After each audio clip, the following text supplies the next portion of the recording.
Then the Thursday week before the first game, we'll go out in the field. We'll do like a mock simulated game. And then we can't use the field anymore because that Friday morning we'll start getting ready for Volleyball Day in America. So that'll kind of be our last time on the field. Good morning. That voice you hear hopefully is a familiar one. I'm on the mend. I am on the mend. It is stronger. It's not as raspy. I'll say you sound better.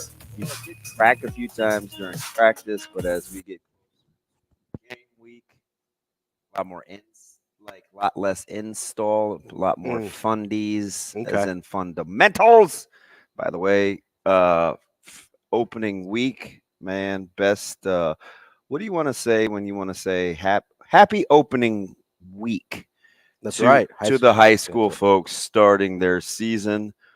I'm excited for you fine folks. I'm excited for us to have another week. I'm excited to have football that counts. Oh, man. So, I asked this, I think I was only on no days or one day, and I asked the question, I said, hey, is it cool to say that, like, you don't watch non-regulation football? And I'm like, because I love it, right? I am hit and miss. Oh, one of those guys. So, Shane, do you want me to come on screen? Because I don't really want to. What do you think Sasha would say? I'm sure she's priority texting me right now, asking me what's up.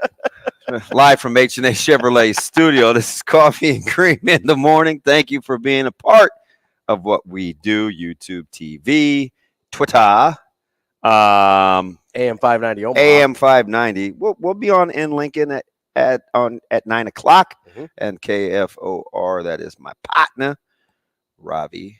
Lulla. A lot of L's, a lot of alliteration.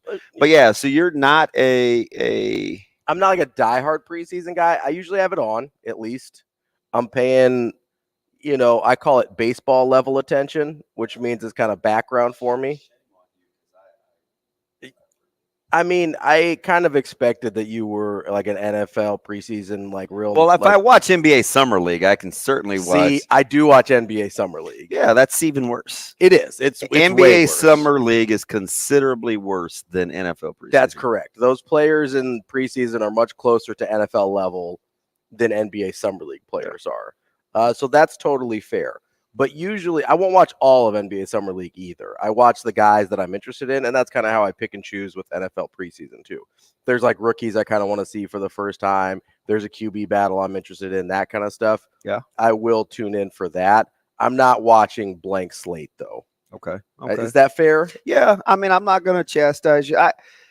Unless it reaches an epic level of stupidity, I typically don't tell people how to fan. Sure. And even then, I just give my opinion. Yeah. Right, like honestly, it's just from like a time management standpoint, where I'm like, most of the guys, especially first couple weeks, you're talking about 80% of the guys playing after the first quarter are not going to see an NFL field this year. Yeah, and so I just wonder how much value there is in it for me. And again, if it's not something that I'm specifically interested in, like some rookies that I want to check out for the first time. I can I've allowed myself to take a pass on those. He said, take a pass on me. Take a pass. Do you know why some people watch preseason football? Some people like to gamble. Yeah, which is utterly insane. Yeah, I can't, I've met a handful of people who gamble on preseason football, and I immediately wanted to have an intervention for them. I was like, this is too far. So Saturday, I'm in the vehicle coming back from high school. It's like picture day, and we wanted to simulate some stuff. Which, by the way, I mean, good on like learning from the past, because each year I feel like that day gets better. Okay, it's kind of a cluster, right? There's a lot going on. Do this group, then do this group, and then do individuals, and coaches have to smooth it out a little bit. This was very, very smooth. Okay. This year, so that's pretty cool. Although they're so gosh darn professional at the district that we had to do we went into the green room. Okay. Coaches, and you said your name and the position you do. Oh, for like a video board deal? Yeah. Oh, that's cool. Because we got a new video board. Yeah, right? yeah. So it's weird. And it took me like I can come in and do this show in my sleep. Right? Sure. Yeah. I can stop at the studio. You know, I can do channels, whatever. Right. Yeah. Do you know how many takes? This is embarrassing. It is because you're a professional. Do you know how many? Do you know how many takes it took me to say your name and your coach? Yeah, to say Coach Benning, co-defensive coordinator. 119. No, I'm nuts. It did not take. I'm gonna say 4. 3. Okay, so that's not terrible. Okay, so first time, did not know the difference between my left and right foot, putting it on the X. Okay. Which I've done 1,000 times. Sure. Right? Like if I'm in Channel 7 studio, Yeah. there's these two 90-degree angles. I got any room in between there. Hit your mark. Okay. No problem. Big rib wrap up. Chairs are in a specific spot. Sit how you want, But preferably not like a slouch. Just don't move the chair. Yeah. Okay. Yeah, apparently that X was moving on me. So like, hey, stand still. And I was like, oh, shoot, I should be able to do this before. And then my dumb butt did not say coach. I said Damon. So 2 more guys went, and then everybody said coach. And I said, wait a minute. Was I supposed to say coach? Because I was first, right? Yeah. So, of course, everybody's making fun of me. Like, professional, yada, yada, yada. I was like, poop.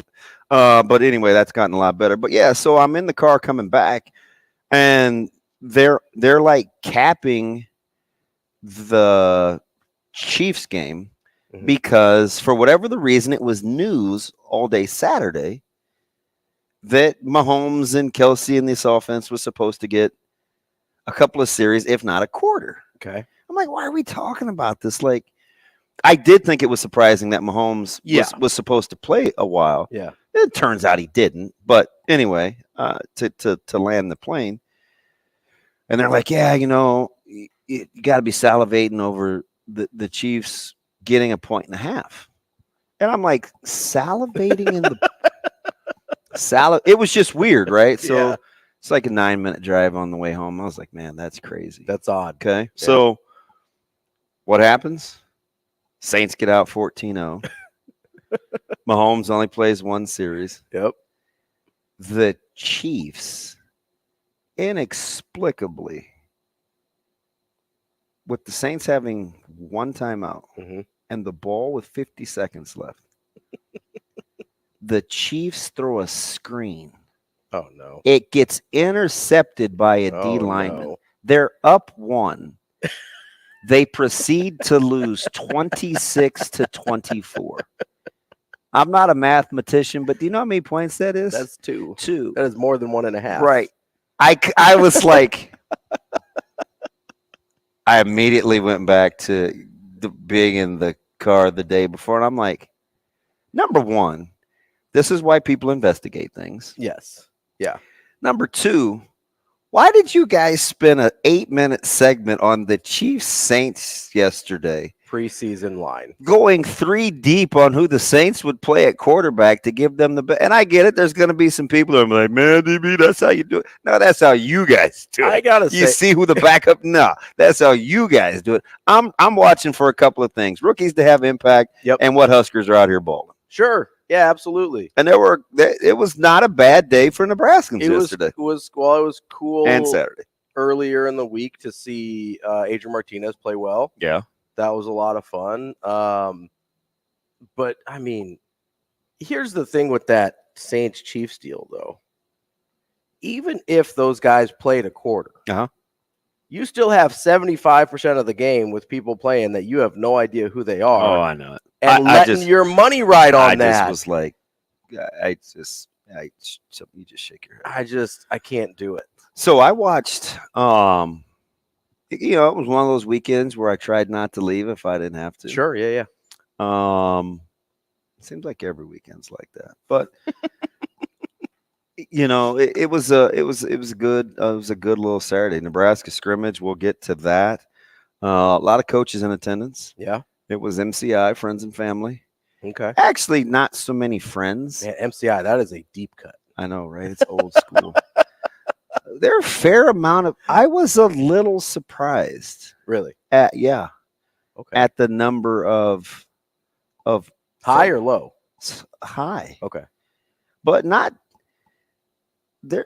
Not a lot of hey, I saw, because everybody usually runs and has observations. It was pretty chill. Okay. For the most part. They'll have one more scrimmage, as we heard Coach Rule say. So I wanted to ask you the this opener. Go ahead. Technical question here. What's the difference between a scrimmage and a simulated game? Is that a dumb question? So, it's funny. Coach Lamanji to always bring this thing back to Westside. Just sit on our schedule. That's 100%. Just sit on our schedule for the week. Yeah. Okay. And he said, hey, week ahead, Monday and Tuesday, full gear practice. Wednesday, half rack practice with sideline drill. 6 p.m. Wednesday, team dinner. Thursday, red and black scrimmage. So instead of just a full-fledged deal, the sideline scrimmage simulated is situationally, you do everything that you would do in a game, okay, including special teams.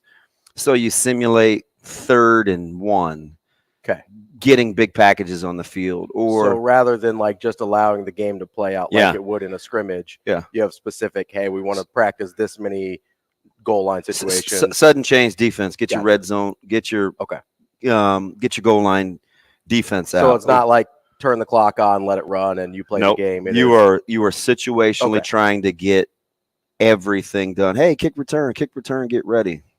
Okay, because we did that in basketball too, right? But we didn't call it simulated game. We just called it situations. And they'll use it with clocks. I'm sure the staff may or may not put on headsets. Like we would do, you're down 4, we got 90 seconds left to practice fouling and stuff like that. Okay, perfect. So and sometimes, we'll bring our headsets out. Mm-hmm. There'll be no on the field, just like it would be in a real game. Sure, right? Can't be on the field. So onside kick, sudden score, whatever, where you walk through that. That's kind of closer to when you want to build the schedule of how a real game would go. Okay. So there's different stages. Saturday was the first time I felt like they turned it loose. Yes. Turned it loose. So it's some coaches are different, man, and it kind of depends on your experience level. Mm-hmm.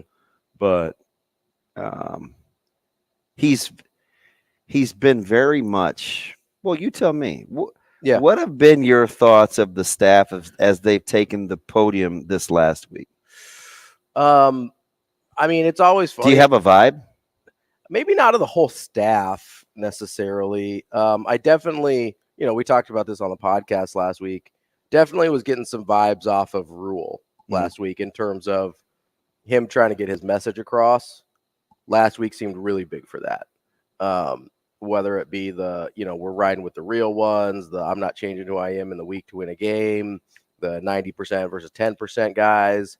He was talking to guys and talking to his team, it felt like. That was the biggest kind of tone shift I think I've noticed. From the position guys, I don't know. Maybe I'm wrong here. Maybe I'm not. Maybe I read too much into Rule stuff and not as much as I should into other people's, but it kind of felt like sort of business as usual, what I would expect. I like listening to some of those guys, whether it's, Tony White or Evan Cooper or, Rail is always a little funny to me because he doesn't give you a whole lot. He's just not a chatty guy, which it seems like is, again, kind of the alter ego of Matt Rule. Matt Rule's, he was always the preacher's son. He's a good talker and things like that. And Donnie just seems like he wants to work. Not real interested in having that conversation. He's not mean about it. He's just no nonsense. He's like, hey, I'm here to coach football. I am just doing this part because that's part of the deal. But shoot, we're just gonna maybe that's an offensive lineman thing. I don't know. One more time. What my man DRC say, Shano? Shoot, we're just gonna do what's asked. Shoot. Yeah, he's just doing what's asked. He's doing the presser because it's a vat. But it's always without fail. When I'm bringing these up to watch them, his is always the shortest. It's shorter than some of the players, which is funny. Buschini went for 9 minutes. Yeah. We had Donnie for 4:20. It was ridiculous. They were just okay on Saturday.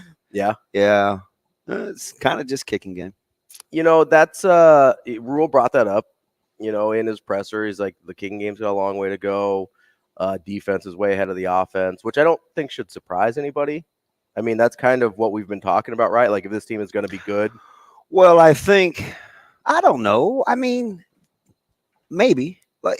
Because I feel like we kind of had to bring it back to a lot of people were talking about Sims and what kind of offense and what it's going to look like. And yeah. I was one of those. I was one of those guys that it was just like, hey man, like if Nebraska's going to be good again, it's got to be about the black shirts. Yeah, and especially Coach this year. And Coach Rule has kind of low key been saying that. Yeah, and he's telling you by how he wants to play offense. Yes, right. He is, and I'm not super surprised by the defense being ahead. I think there's more question marks on the offensive side of the ball in terms of position groups. Like, I feel really good about the secondary. I feel really good about the linebackers. I like the pieces on the D-line, although I think it's a question mark in terms of how it looks. On the offense, you're looking, okay, we don't really know how we feel about receivers at all, right? We don't really know how we feel about the O-line. We don't know if Teddy P is going to be healthy. We don't know what's going on there. Plus, we're dealing with what we saw last year on the O-line. Running backs, I think we feel okay about the pieces, but we don't know who it's going to be. Jeff Sims, we're wondering, okay, is he going to be the guy that got recruited out of high school, or is he going to be the guy that played at Georgia Tech, or is he going to be somewhere in between? You feel pretty good about tight ends, I guess? Yeah, I think the Gilbert situation is going to be interesting. But even with the guys in the room, you feel okay. Yeah, and I think we would have resolution. I'm going to say this out loud. I could be completely wrong, but I think we would have resolution and with the NCAA and the Arik Gilbert deal if Georgia didn't have to admit some culpability, right? If you could have some resolution and say what happened without throwing Georgia under the bus, I think we would have resolution. But you kind of have to throw Georgia under the bus because I think it seems like for everything I know about the situation, it is 100% about that. Okay. So I say that kind of sheds some light on. I say that just to throw you a curveball. What Rule talked about too, because he says, "Hey, I'd be disappointed in a lot of people." Like, is he maybe talking about the Georgia staff there a little bit too? Just be like, hey, just tell the truth about the kids so we can play. Yeah, just be forthright. So that's interesting because I assumed he was talking mostly about NCAA people, right? And boy, did they have their fun in the news this weekend. There's a lot going on there. Man, I mean, I'm sure we'll get to Jim Harbaugh at some point.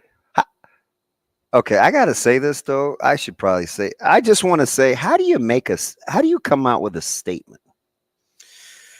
Yeah, like nobody else can talk, but the NCAA gets to. And listen, I'm not pro or anti establishment in this one. Yeah, I'm just saying it comes across, and who had the really long article? Was it Wetzel? Dan Wetzel has and say what you want about Wetzel. Yeah. He's pretty good at this. Yeah. Just the hypocrisy of it all. Oh, I mean, that's what the NCAA stands for, is the hypocrisy of it all. Dude, they dropped the cheeseburger line in there. Like who are you talking to? That would be like. I think they're talking to Harbaugh. Like, I think they're. Yeah, but he didn't say anything. No, that didn't come from him. Not publicly. Oh, you think murmur? Well, so I think what's happening here, because they were kind of negotiating the suspension, right? Yeah. I think there was probably, and they had agreed on the 4 games. I'm guessing there was probably, they wanted an admission of guilt or something like that Harbaugh was unwilling to do. And so that's why it never got approved or came to fruition. And so I think the NCAA is talking publicly about conversations that happened privately. Yeah, just like that's what it feels like to me. Not a fantastic look. Now, listen, I don't, if you need or want a pound of flesh, but Harbaugh may be coaching scot-free until this thing gets a ruling. Oh, he's gonna coach all year now. He might have to deal with it next year, and if they end up suspending him, it's probably gonna be for more because they're mad at him. But he's gonna get a coach the whole year. Like, it's the NCAA. They're not getting anything done this season. just a kind of a debacle. Although, and I guess there's some people that'll say, no, hang on here, fellas. Like, just come clean. Other people have cooperated. Will Michigan rally and all of a sudden have a self-imposed ruling, and the NCAA is like, okay, cool, we'll wash our hands of it. Harbaugh does not seem. If they do, Harbaugh will probably quit. I was gonna say Harbaugh does not seem like a terribly cooperative fella. Yeah. Is that? I think that's an accurate take on him. Dude, his aura at in Indy Yeah. was unbelievable. How so? It's cool, just as cool as a fan, man. Not a care in the world. Probably feels a little untouchable. Not a care in the world. It looked like kind of in the tunnel. He like had his last little dip. Yeah. Spit that bad boy up, plopped it in the cup, and took the podium. It just was like he just was unbothered. Yeah. He was he's a weird guy. So full disclosure, like deep down, I kind of would ride with him. I think I would too, because I think what you see is what you get. Like I don't think there's a lot he's hiding there. Yeah. You mean with his personality? Yeah. Okay. Yeah. No, not with the situation. Yeah. I mean with his personality. Yeah. Like if you have a conversation with Jim Harbaugh, like I think he is who he comes off as. Yeah, like me and you just chopping it up. Yeah. I don't think there's a lot of mystery there in terms of, and that's I think why people think he's difficult, is because he doesn't really sugarcoat things. He's not trying to make it easy for you to digest. He's just saying, hey, this is what it is. And some people don't love that. Especially, it turns out, like NFL players when they're like adults and they don't really like his shtick anymore. Yeah, so he hasn't appeared to have worn out his. Well, it's because you get new guys. College is perfect for him because by the time you wear it as welcome, they leave. Yeah, right. Yeah, on that 4 or 5 year cycle, 3, 4, 5 year. Yeah, cycle. And at Michigan, probably 3-4 year cycle for a lot of those guys. So by the time that they're like, maybe we're good on this guy, they're out the door anyways. Like, I can handle 6 more months, and I'm out the door. I'm just saying. We got some stuff to get to though. What do we got to get to, Robbie? We got a guy that left the team we got to talk about. Yeah. We probably need to. Yeah, well, Where's Art when I need him, Shane? Man. We need him to call in. Yeah, well, That is coming up next. Damon Benning back in the chair. Ravi, Lulla filling in for Andrew Rogers today. We're on AM 590. More of Coffee and Cream up next.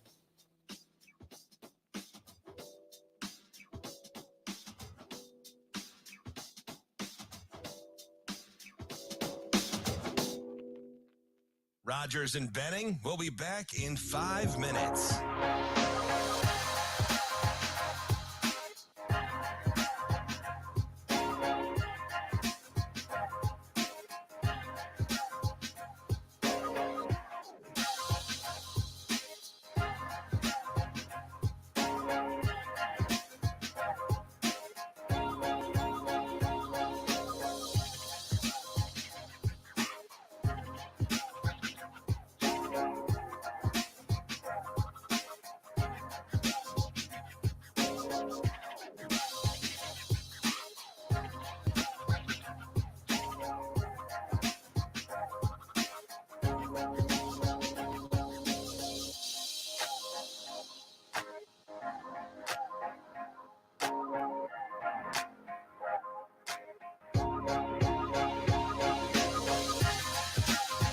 Rogers and Benning will be back in 4 minutes.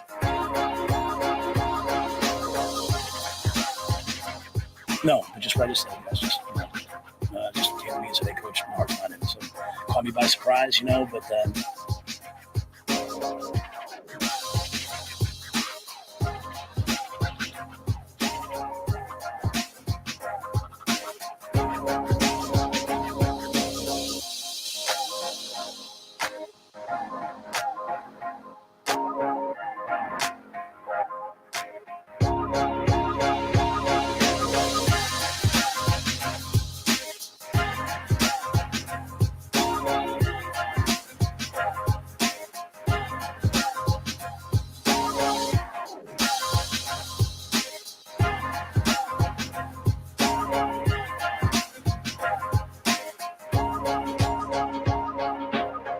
Rogers and Benning will be back in 3 minutes.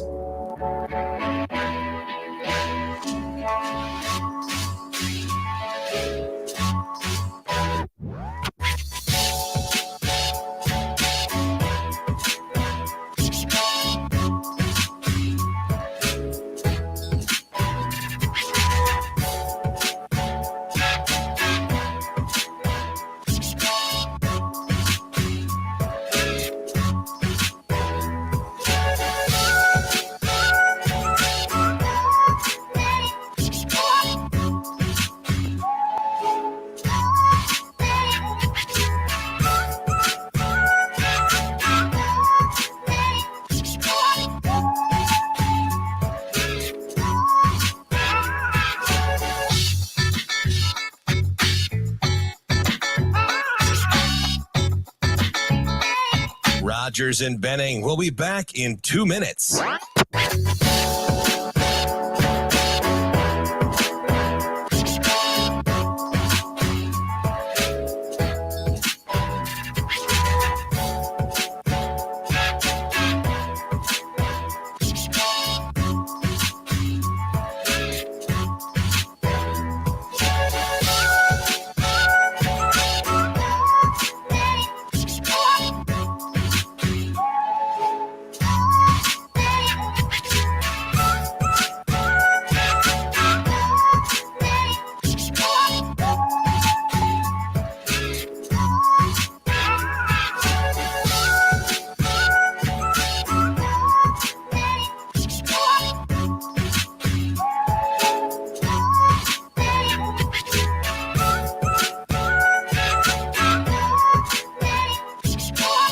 Rogers and Benning will be back in 1 minute.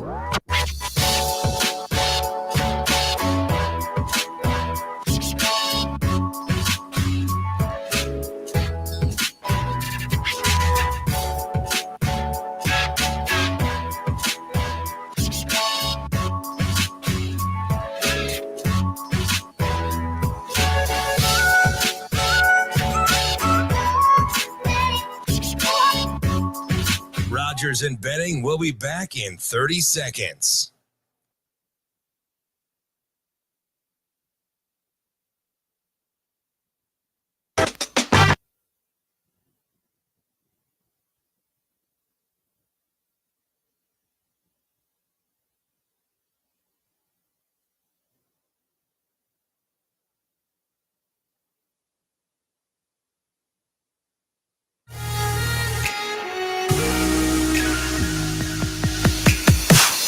Coffee and Cream with Rogers and Benning on Hail Varsity Radio.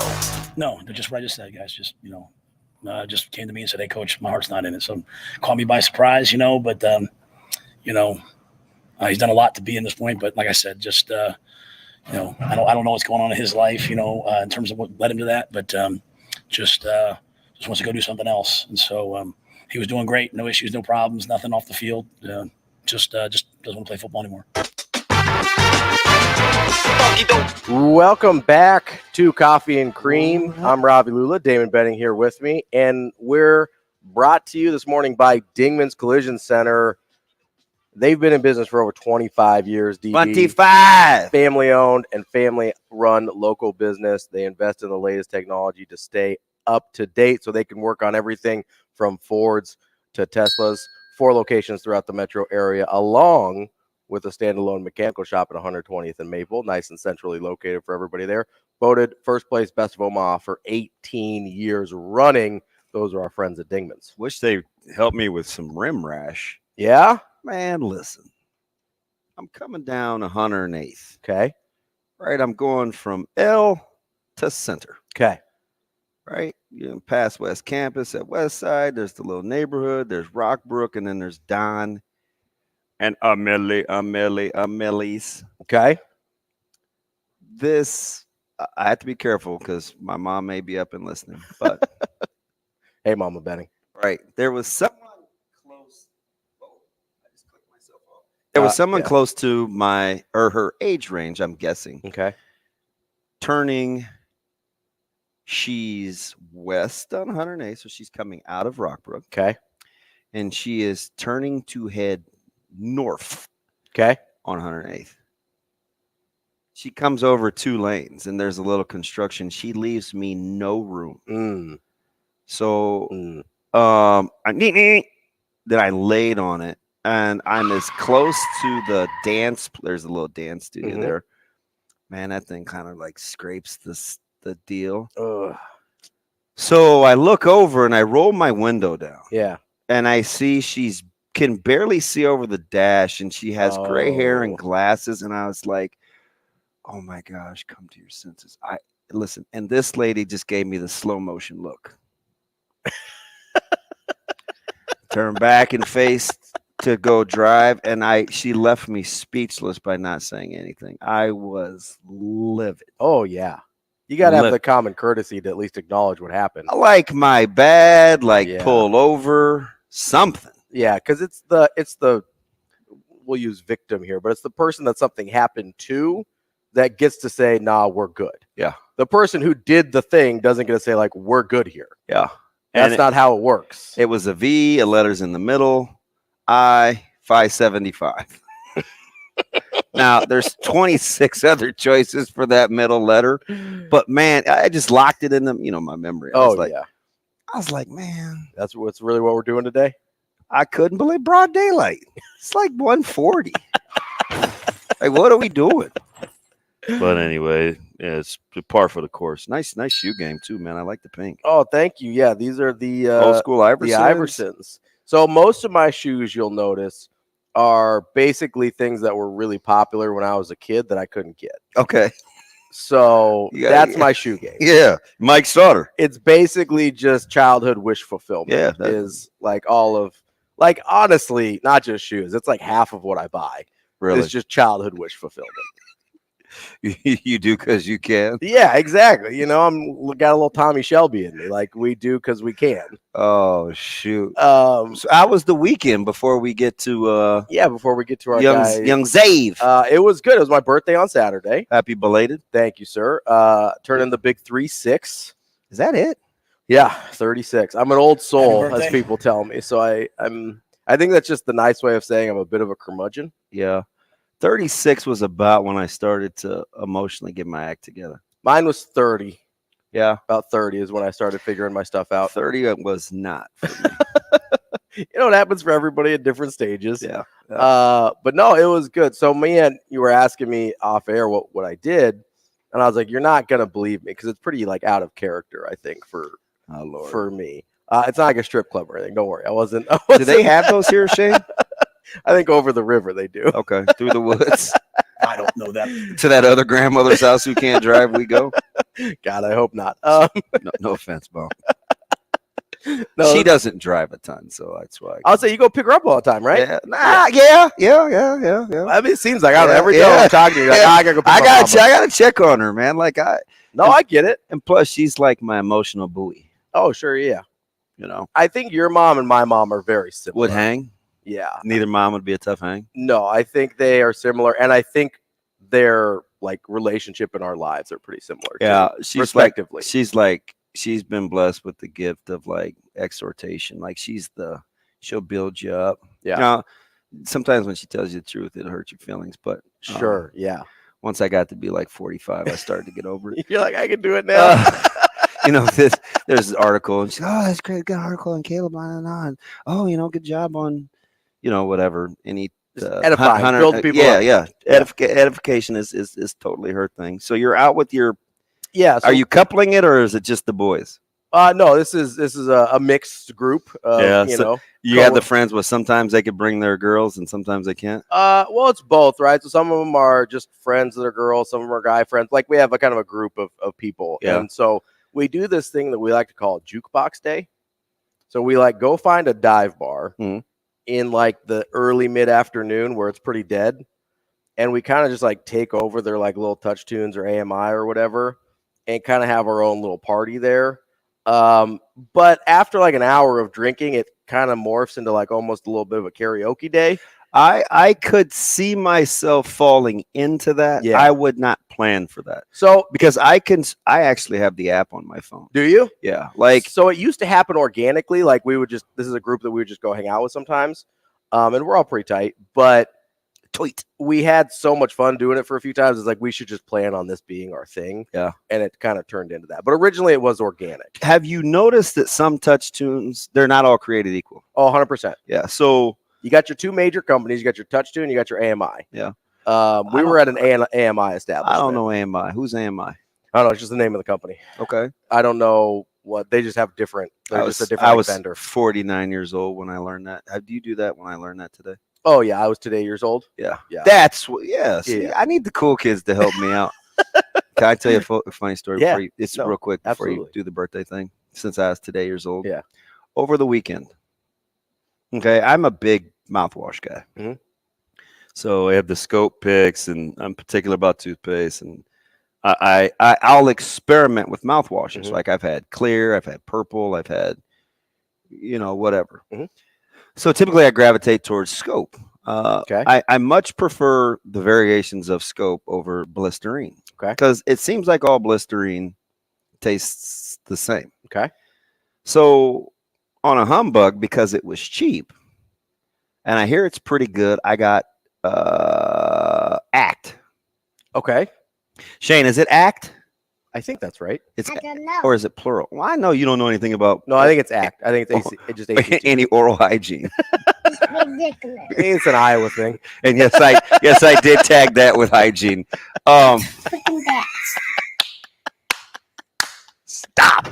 This smells delish. So it has like this tube in the middle, Okay. and I would try to pour it in the cap. And the tubes getting in the way. Yeah, and I'm Yeah. like, dang, I was in such a hurry at the grocery store. I was just kind of looking for cheap and the flavor that I wanted. Mhm. I was like, maybe I got the refill. Like maybe there's a pump that goes with it or whatever, right? Yeah. So it would take like a good 19 seconds to pour, Sure. right? It was Yeah. like I'd shake it and I was like, God, this thing is starting to really annoy me. Yeah. So on a humbug, I spun the back around and directions. Yeah. Squeeze until it gets to fill line. Oh, it's like a little. Okay. So you just squeeze it and magically it like fills up. Do you know when I've had it for almost 3 weeks? Oh, do you know when I figured out how to do it? This weekend. Saturday morning before going to West Side. Took you 3 weeks to be like, hey, maybe I should read the directions. Bro, it's like 6:10, right? And I'm finally getting some light through the thing in the Yeah. bathroom because there's like a whatever light in there, Oh, yeah. skylight, Yeah, I think yeah. people call it. And it threw me for a loop. And that's on the heels of me getting crushed by my coaching staff because I asked why the moon was still showing so much.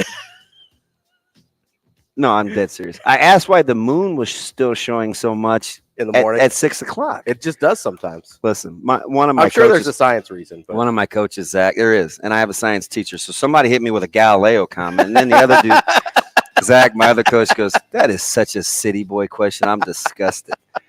So we're setting up the field or whatever, and he comes back. He had to use the restroom. He goes, "No, I had to use the restroom, and I'm still mad you asked me that question." Jesse, hang on there. We'll get you on the other side. More of Coffee and Cream coming up next.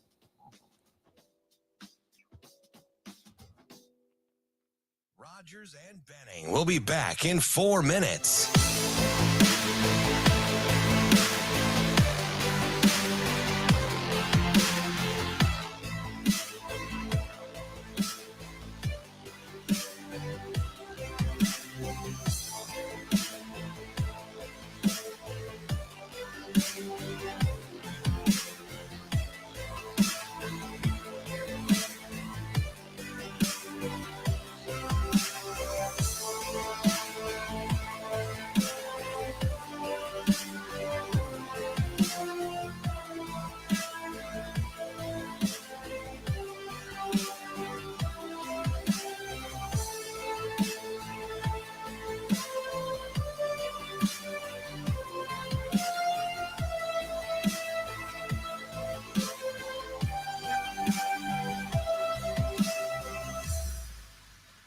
Rogers and Benning. We'll be back in 3 minutes.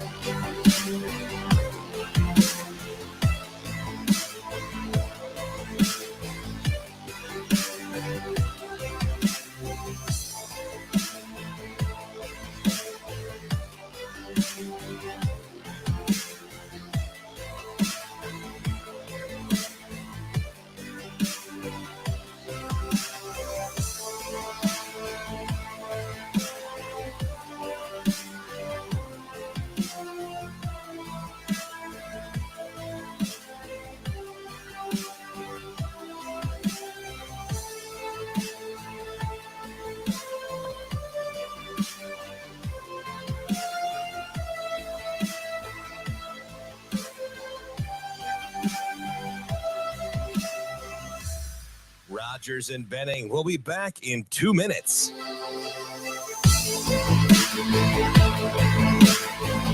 Oh yeah, I mean he's a really dependable guy. Some guys have to step up. I mean, really, at the end of the day, the receivers is probably the area that we have the most question marks.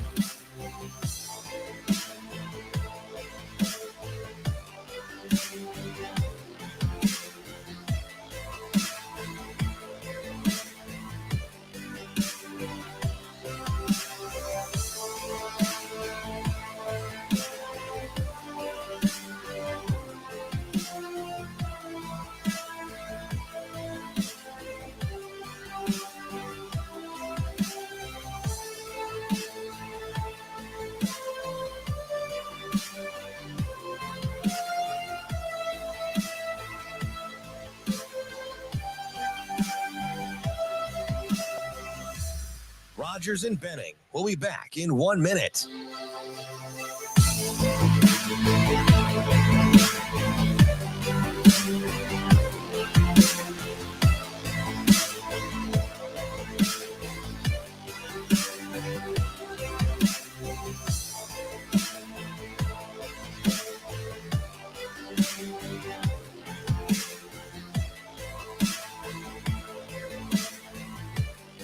Rogers and Benning will be back in 30 seconds.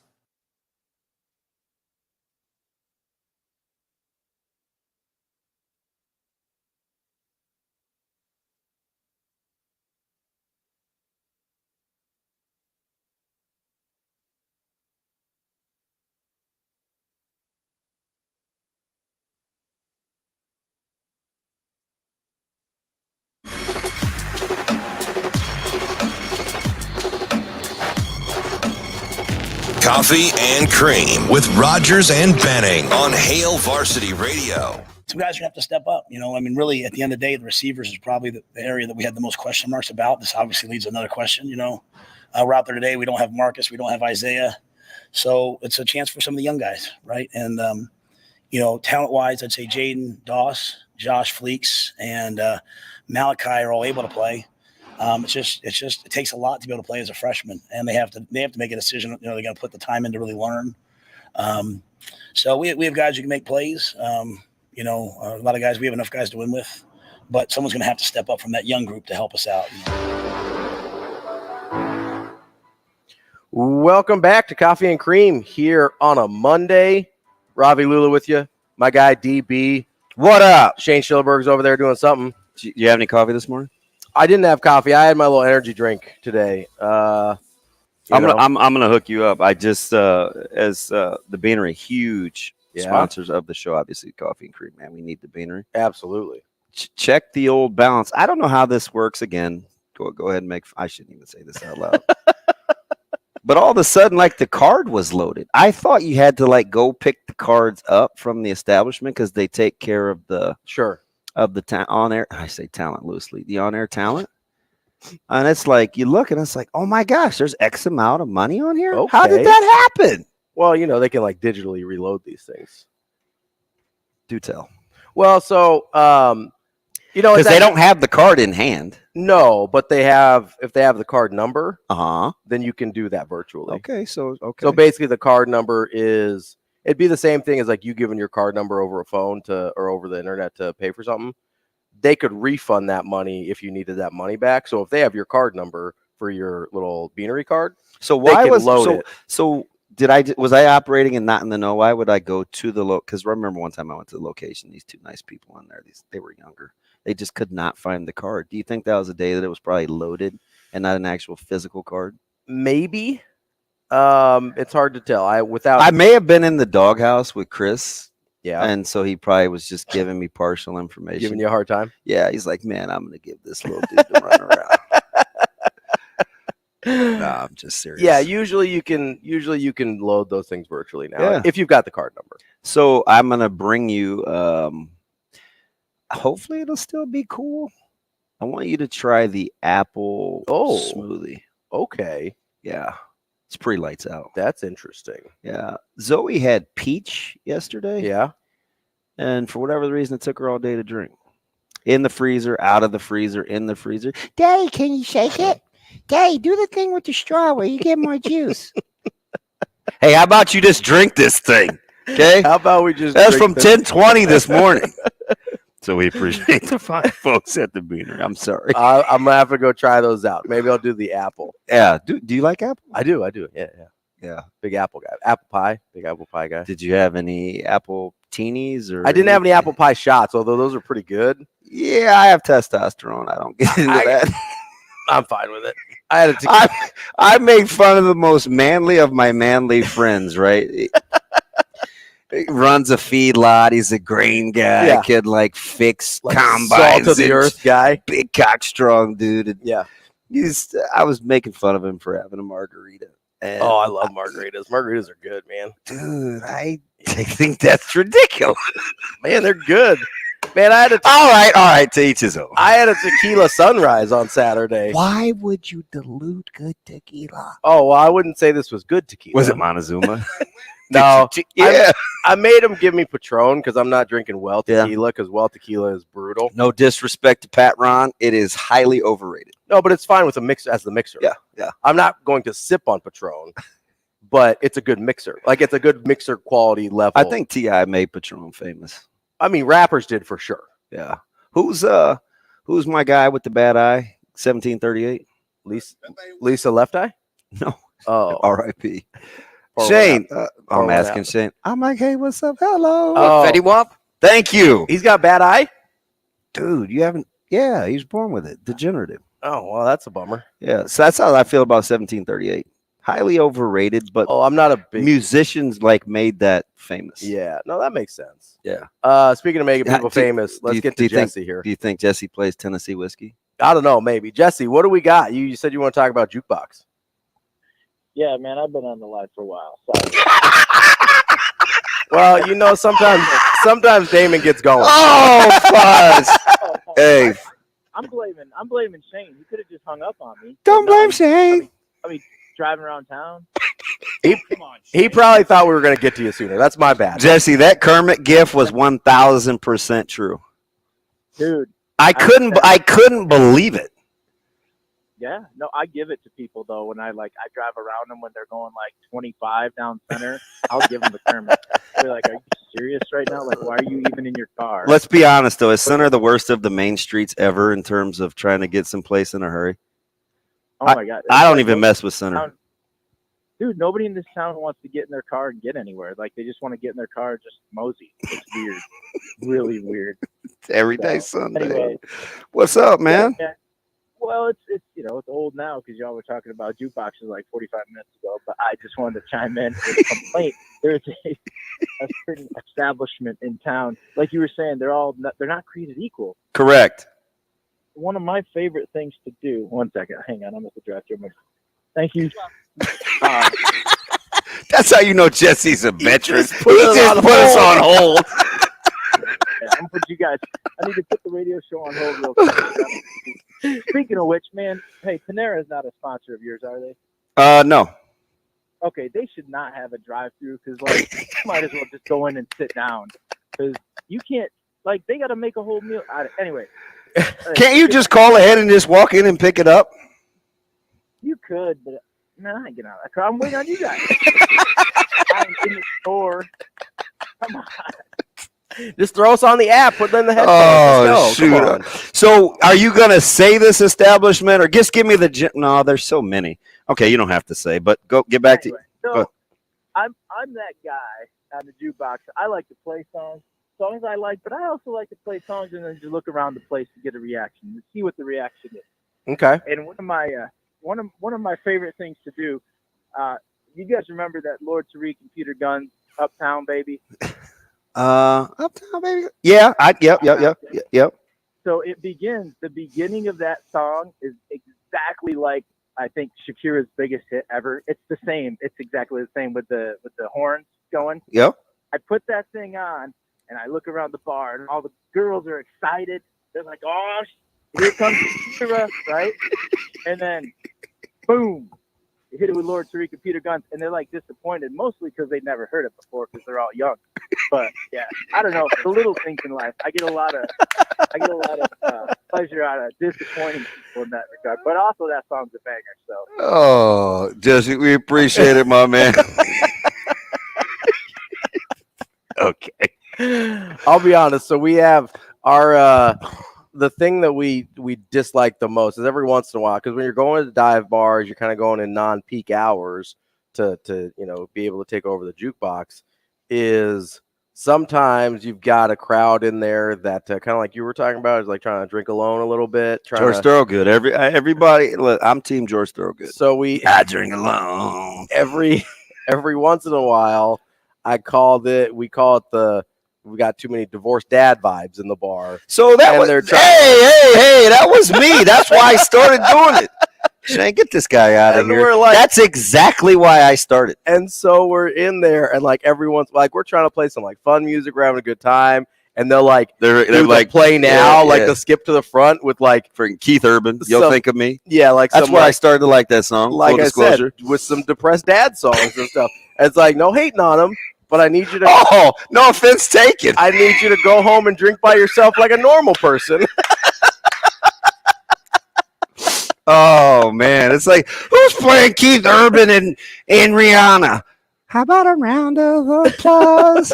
Okay, DB. It's DB the whole time. I should have looked for you in the corner and be like, "Oh, there he is." Never mind. Listen, Cooter, Cletus, and Jeff are all sitting at the bar, looking at me over their shoulder, like, "I knew it was the black guy." Wasn't me, man. I sprinkled in some, give me some country. Come on. I played Rascal Flatts just to throw you off. Just to throw you a bone? Again. Nah, I'm just serious. No offense to Cletus, Jeff, and Roscoe.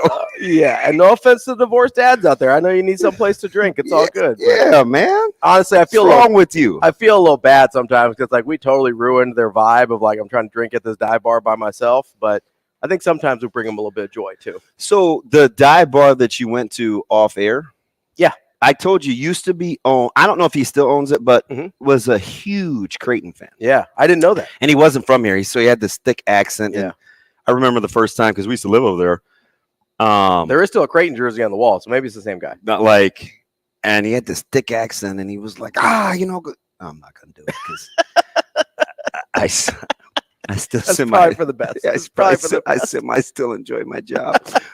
But they used to have a sandwich. It was the first place I can remember in town that had the combination of ground beef and bacon. Oh, okay. So they called it the 50-50 burger. Okay. Oh, so the bacon was ground into the burger. Yeah. Oh, yeah. Okay, that's interesting. It's top shelf. Yeah. But then it became a special. And now I don't even know if they do it. But that place that you're talking about is ideal for me. Yeah. It's a good spot. Dark. It is. 2-3 people in there at a time. Yeah. I mean, I'm sure it's not ideal for business, but I'm also not going in there at 7:30 or 8 o'clock at night. No, right? We rolled in there with about 10 people at 2 o'clock on a Saturday. Yeah. So the people that were in there for your vibes were probably not thrilled about that. As in your vibes, like maybe just trying to spend a little alone time. Oh, we're not going back to the D2 with you and your D squared, with you and your tequila. Coming up next, we got our guy Sam McKewon. Glad we got the bets. We'll get to bets eventually. It's a long show. That's DB. I'm Ravi Lulla. More of Coffee and the Cream coming up next.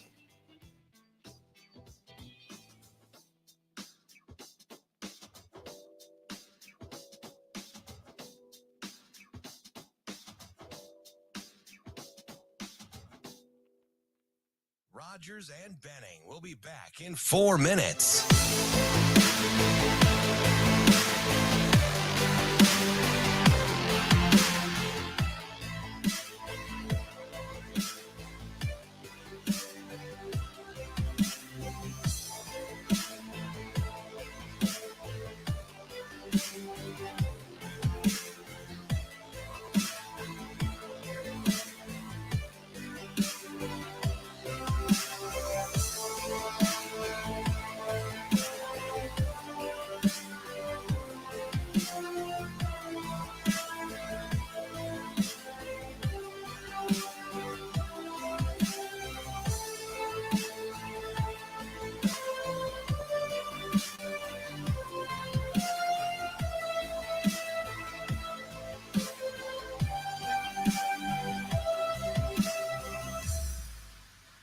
Rogers and Benning will be back in 3 minutes.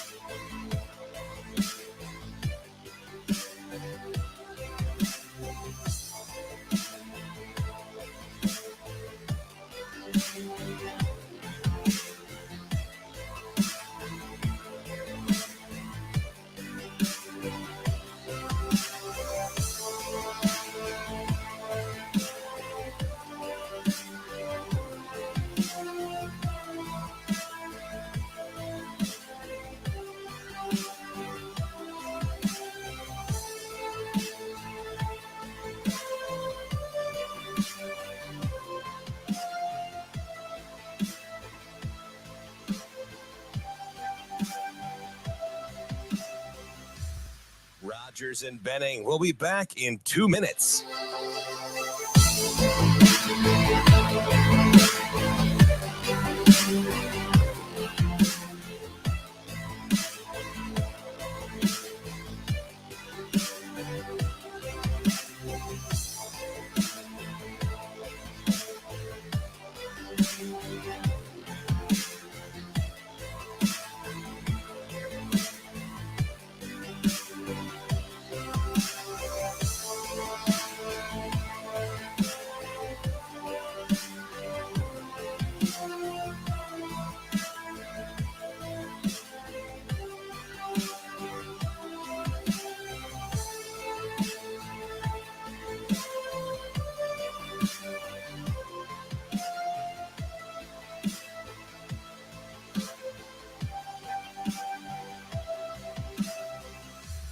Rogers and Benning will be back in 1 minute.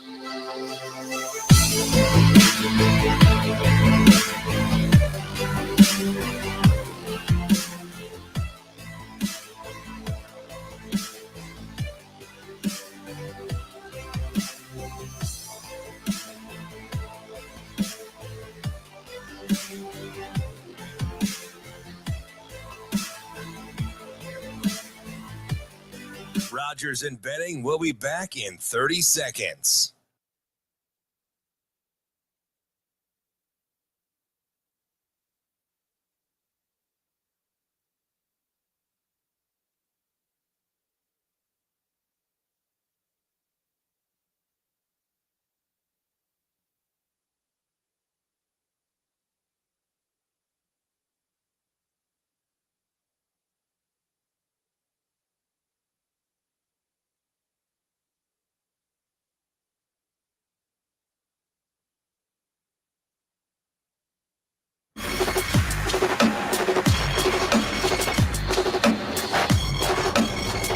Coffee and Cream with Rogers and Benning on Hail Varsity Radio. Here is the sports editor for the Omaha World-Herald, Sam McKewon. That's fine. That's fine. That's fine. Sam McKewon. We're gonna throw the ball, and you just stand back there and throw it where you want to go. And that kind of thing. Sam McKewon. Are you guys going? Sure. Now, Sam McKewon. That's a great question. I don't know that. That's a great question. I mean, we have some really guys doing really well. We have some live reps today, so I'm looking forward to seeing today, right? I stand behind the punter, but we're fielding it cleanly. I think Billy's just had so many reps in history of being a punt returner. So I'm anxious to see what Billy can do. He's really cleaned up his technique with us. But, we get this Ethan Nation kid back there catching punts. He's going to be dynamic someday. Maybe it's now. I don't know. We have a bunch of guys returning the ball. They all look good. But exactly where they stand, it's a great question. I don't know that I know that until I watch today's tape. Welcome back to Coffee and Cream. Ravi, Lulla, Damon Benning here with you. We are joined now by Sam McKewon from the Omaha World-Herald. Sam, how are you today? I'm good. How are you? I am doing good. Sam, long time no talk, man. Have you missed me or not really? I did. Yeah. But I feel like I did. I was like, where's Damon on Monday? I'm like, he must be at practice. Yeah, our guys voted to go early just because they had been going early all summer. So it kind of caught me off guard last week, but hey, you got to adjust, man. I don't blame them for wanting to go early. Why not want to get these things out of the way, right? And I think it's easier. So we're twice a day, but the second time has to be you're in a time crunch, right? So I think it's easier to get your work, the hard work, the physical work out of the way in the morning, and then the walkthrough in the afternoon. Because you can't, like the rules are, it can't be more than a sprint at any point in the practice. So it's like the rule. It's pretty technical, and you never know. With drones now and stuff, you're not trying to skirt the issue. Right? Could you imagine playing this week? I mean, that would be tough, right? Yeah. There's teams doing it. Yeah, so they got to start a week before we did. So I know, but it's still early. It does because it's the first full week of school. Mm-hmm. So I wouldn't want that, because Friday was our first day back for for our sophomores through seniors. And I'm not going to lie, I thought our practice was real average, right? So, like, I can imagine, first full week of school and getting acclimated to the time because it does something different to your mojo. Mm-hmm. Yeah, I guess we'll see if the bye week helps, for prep and Bell West middle of the season or whatever it is. But it's quick. It's starting fast. Everything's kind of moving quickly. Within the prep world now. So where did we lose track of the time? How did we go from seeing you in Indy to Nebraska being in the dog days of camp? Now, I'm serious, right? Which one was late? Is the season earlier or was Big Ten Media Days later? Because I know we missed a gap. Media Days is late. The Big Ten goes last now. I wonder if that's going to be the case going forward. I don't know. I think it's possible that, the Big Ten going up to 18 or maybe even 20 teams, they could do something very different next year with their setup. So they're going to have to go to 4 days. They have to. They can't. If they go to 20 teams, they can't do 10 teams each day. Just go to 3 or 4 days. The league's so cheap, though. It's just cheap. They make so much money, and they're so cheap, and it's weird. It's just it's like they really need somebody to go in there and like be in charge of hospitality and all that other stuff because the operation has just become cheap. They won't even do a poll for a preseason poll. Anyway, we're on to Nebraska now, but yeah, the Big Ten. I sent in my questionnaire after the media days. I'm like, you guys got to stop being so cheap. Hey, AP poll comes out about the time we get off air, right? Is that about right? Oh, I'll bet it's at noon. I don't know. I'm not doing the poll this year. I wanted to take a break. Amy Just is going to be doing the AP poll. Go, Amy! It's your birthday. Coming up this year, and she'll do a great job. I think it usually comes out around noon Eastern, but maybe it's this morning. I really don't know. Nebraska won't be in it. I know that. So maybe they will be by the end of the year, but they won't be to start. Sam, wanted to get to some of Matt Rule's comments from over the weekend after their scrimmage. Obviously, the big thing that, and we haven't quite gotten to this because me and Damon have been goofing off this morning, but not true. Obviously, kind of the big takeaway was Zavier Betts no longer being with the team. When you hear that and kind of as you look at the wide receiver room, I guess, what are your thoughts on it? Just how big of a deal is the departure of Betts from, I guess, both from his standpoint and from a football standpoint? He can speak to how big of a deal it is for him. Sure. I don't want to, I wrote this today. 99.9% of the people in America don't play college football. So, I think that you can have a very productive and full life not doing it, even though I cover it, and I'm glad that I do.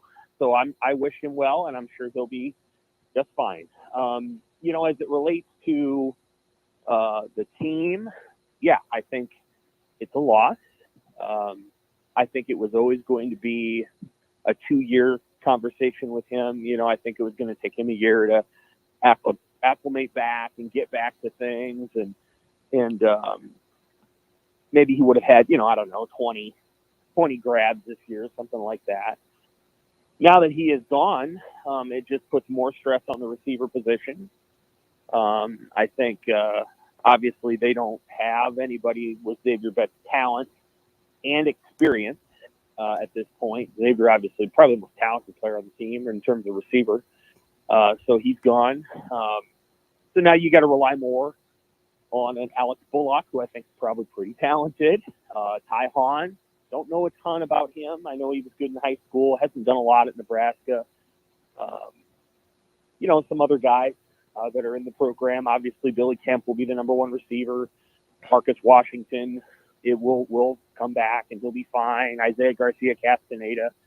I think this provides an opportunity, provided Eric Gilbert is eligible, to use your tight ends a lot more. If Nebraska is able to put Thomas Fedoni and Eric Gilbert on the field at the same time, I'm not sure there's any other team in the Big Ten, maybe short of Ohio State, that has that kind of versatility at tight end. And so I think the Gilbert waiver is important. I don't know where it's going to – Rule didn't seem to have an answer on where it was going to turn out yet, although his demeanor indicated to me that he didn't necessarily expect great news there. But I think they have an opportunity to utilize their tight end in a way that offsets the inexperience at receiver. Sam, if you're taking a look at kind of the coaching temperament, I was talking to Ravi about this earlier, and you take kind of some of the last week's press conferences. Do you feel like you have a good enough vibe on the staff where you're either not getting coach speak, you know if it's coach speak, where you think what's being said gives you the real tenor of what's going on? For the most part, I think some coaches are still, young, and they want to make sure that they're saying the right things, communicating the right messages to their players.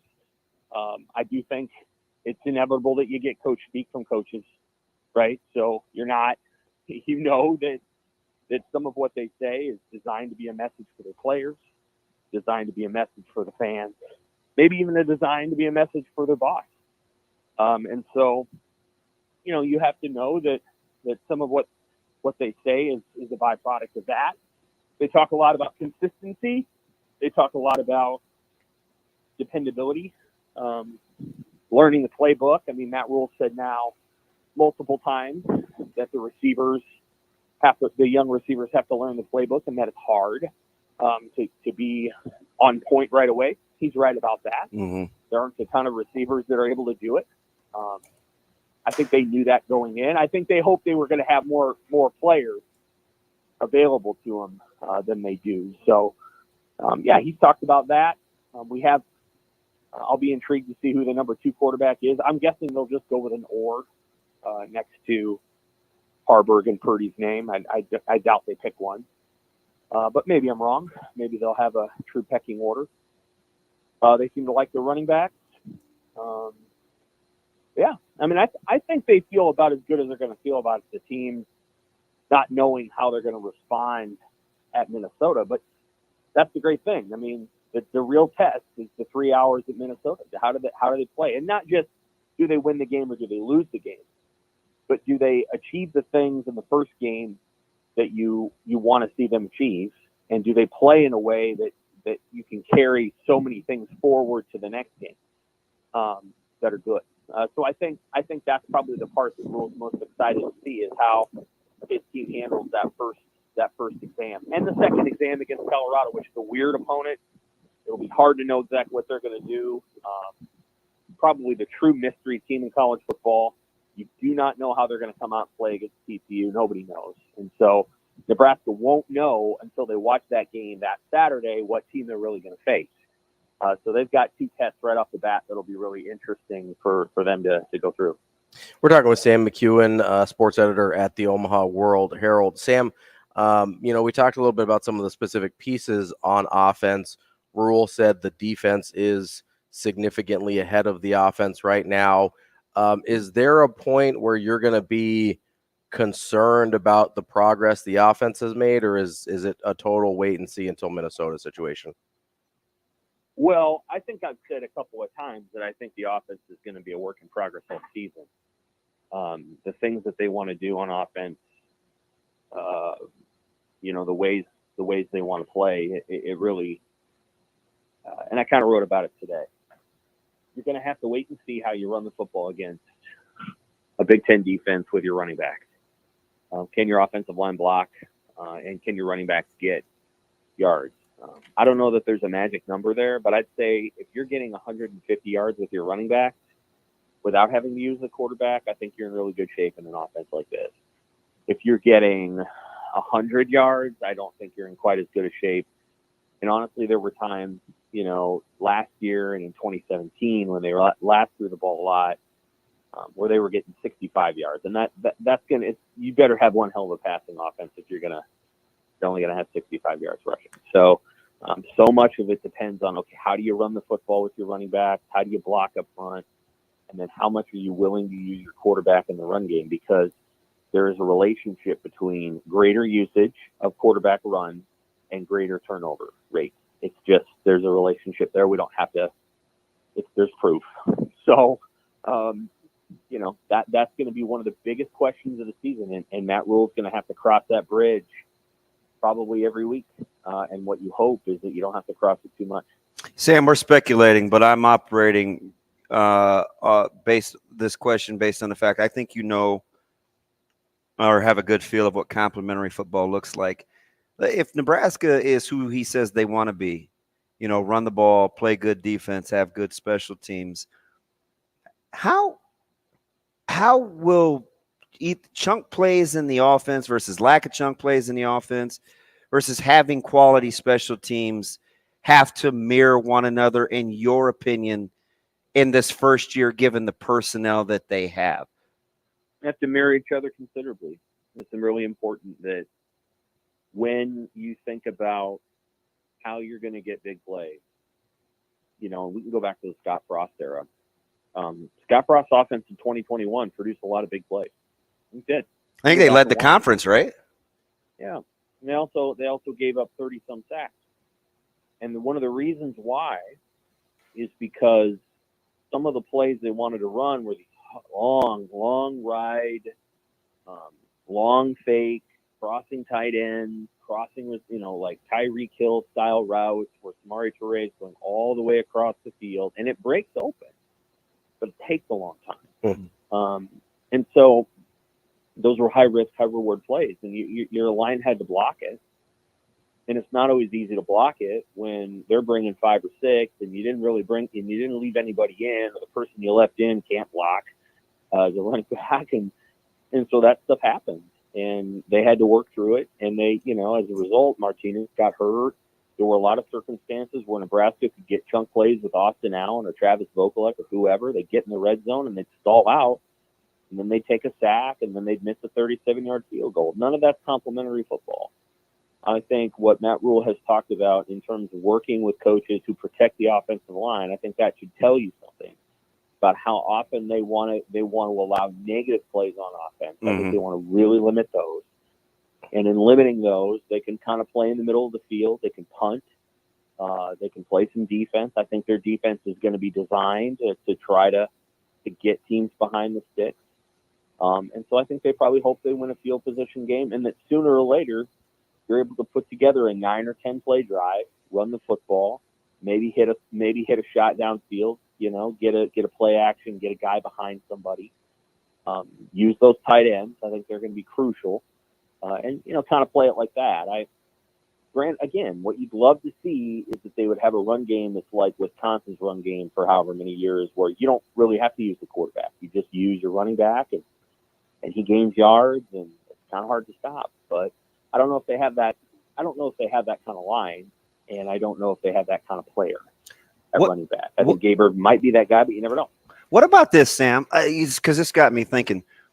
If you bring those penalties down, right? Procedure, false starts, things like that, and you run the ball downhill, I could talk myself into this being a significantly more efficient offense. But maybe, without using the word better, right? If you just eliminate negative plays, which I think is a controllable. Well, you're right. I think if you eliminate procedural penalties, that's good.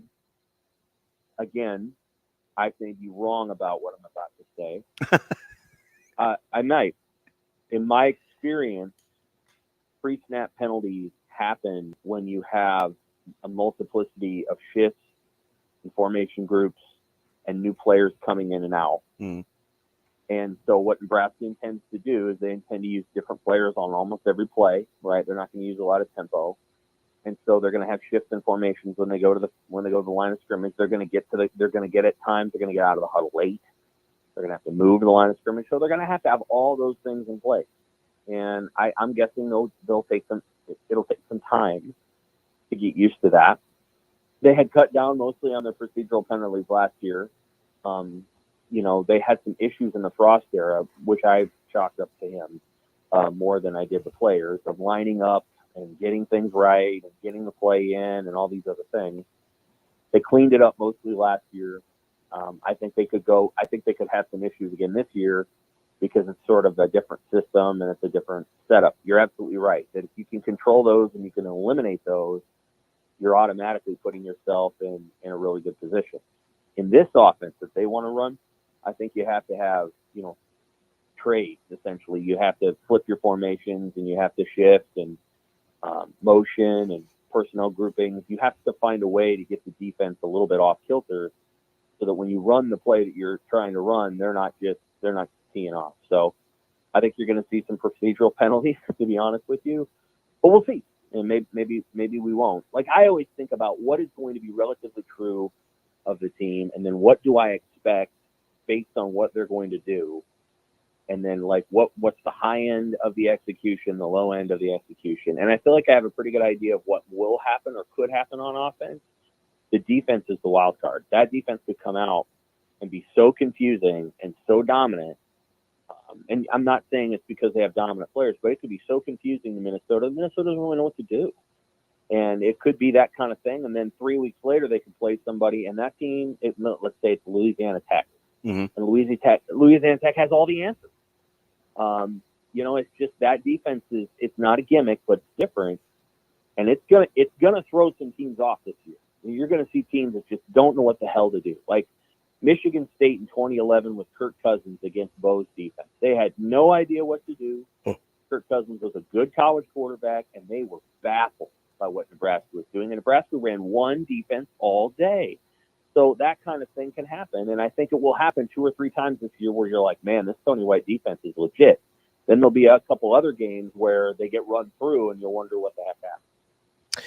Sam, I'm curious with the way, talking about complimentary football and the way, I think, the season could go.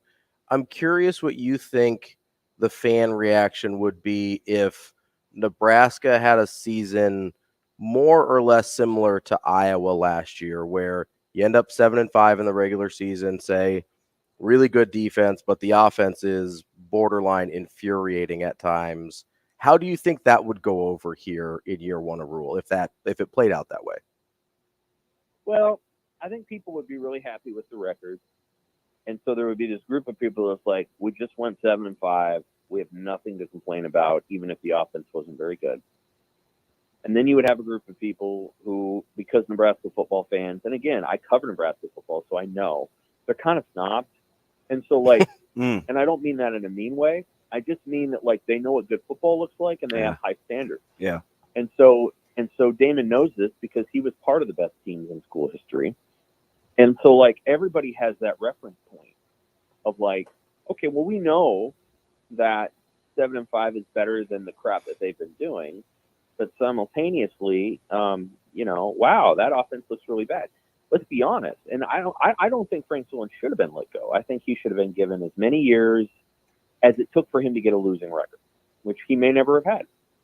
But, in 2003, when people were watching that team, his last team, there were times when Bo Pelini's defense was otherworldly. I mean, it was the best defense in the country at many, many games. Mm-hmm. But people are like, we can't run this offense anymore. We can't do this. We can't lose 38-9 to Kansas State. We can't lose 31 to whatever, 3 or 7 to Texas. And like, this is embarrassing, and we can't do this. And so it doesn't make any difference how good Bo's defense is. This offense will not pass. And so he got let go. And I think Steve Peterson, who was a snob, was that. Like, he was like, I know what great football looks like. I was in the athletic department when they won all these games in the 80s and the 90s. This will not do. And so they got rid of Solich. So my point being that Nebraska could go 7-5, and there's going to be a lot of fans, especially young ones, they're going to be like, we don't care how it looks. And then there's going to be older fans that will be like, but we know how it looks when it's great, and we're not there yet. That kind of thing. Like, I wonder. Riley had to deal with that too. I wonder how much, potentially we've been conditioned to look for. Like, we'll have this mental checklist, right? They're not fumbling the ball. They're hitting the hole. They're, they don't have negative plays in terms of procedural stuff, where we'll be encouraged just because it's different than what it has been. Not necessarily lowering of the standards, but just shifting, making progress, the emphasis. Absolutely. Yeah, I think there's definitely a possibility for that. And I don't want, again, I'm not saying the Nebraska football fans are snobs in a negative way. I'm saying that, like, they are the person you go to the movie with, and this person would be me, who is, like, knows how the movie is put together and judges it not just on, well, was it entertaining to me? Did my eyes glaze over for 2 hours? But like how it was put together and how it was shot and how it was directed. Nebraska fans are like that, and so they'll track a lot of those different things. And again, I think I try to answer the question you asked me, and that was the question. I think a lot of fans would be thrilled. There's still going to be some fans that are like, we want to see another cut, and I think we want to see another level. That's just how Nebraska football is, and that's part of what made it great. Sam McKewon from Omaha World-Herald. Sam, we appreciate your time as always. We'll talk to you again next week. Thanks, Sam. Take care. More Coffee and Cream coming up next here on Hail Varsity Radio, AM 590 ESPN Omaha.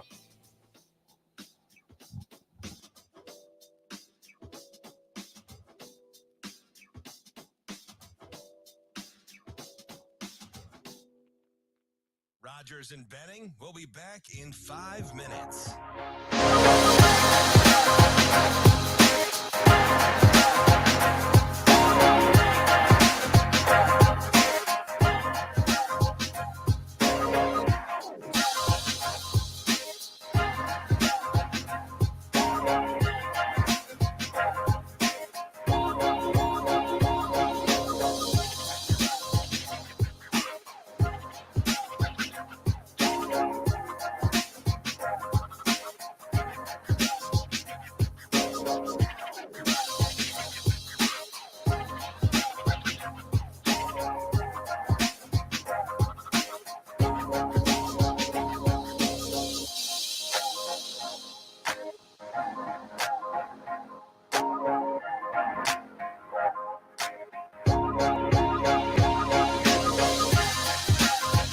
Rogers and Benning will be back in 4 minutes.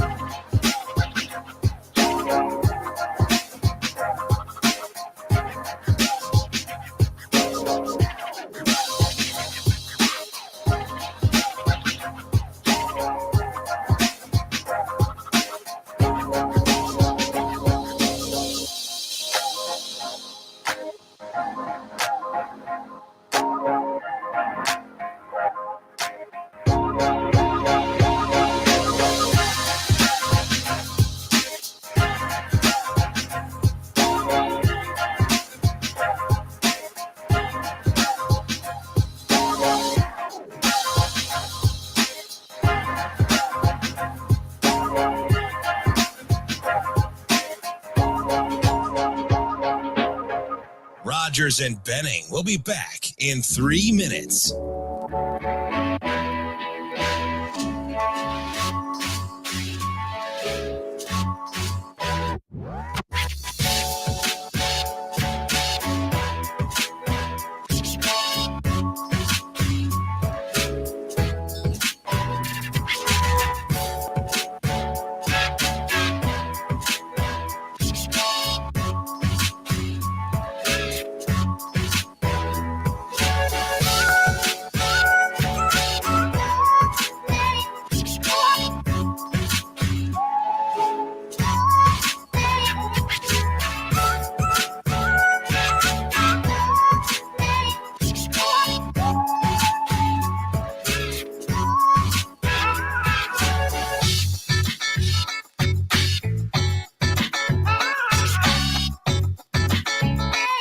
Rogers and Benning will be back in 2 minutes.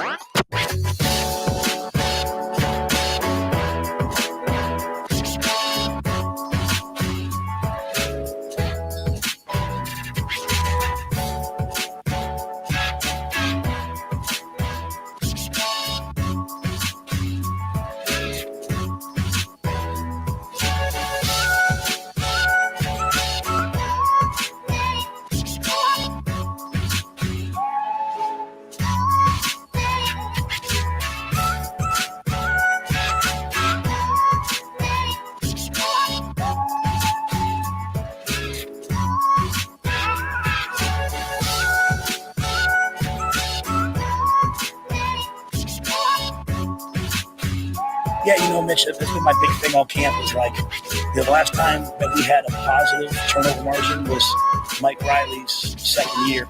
Rogers and Benning. We'll be back in 1 minute.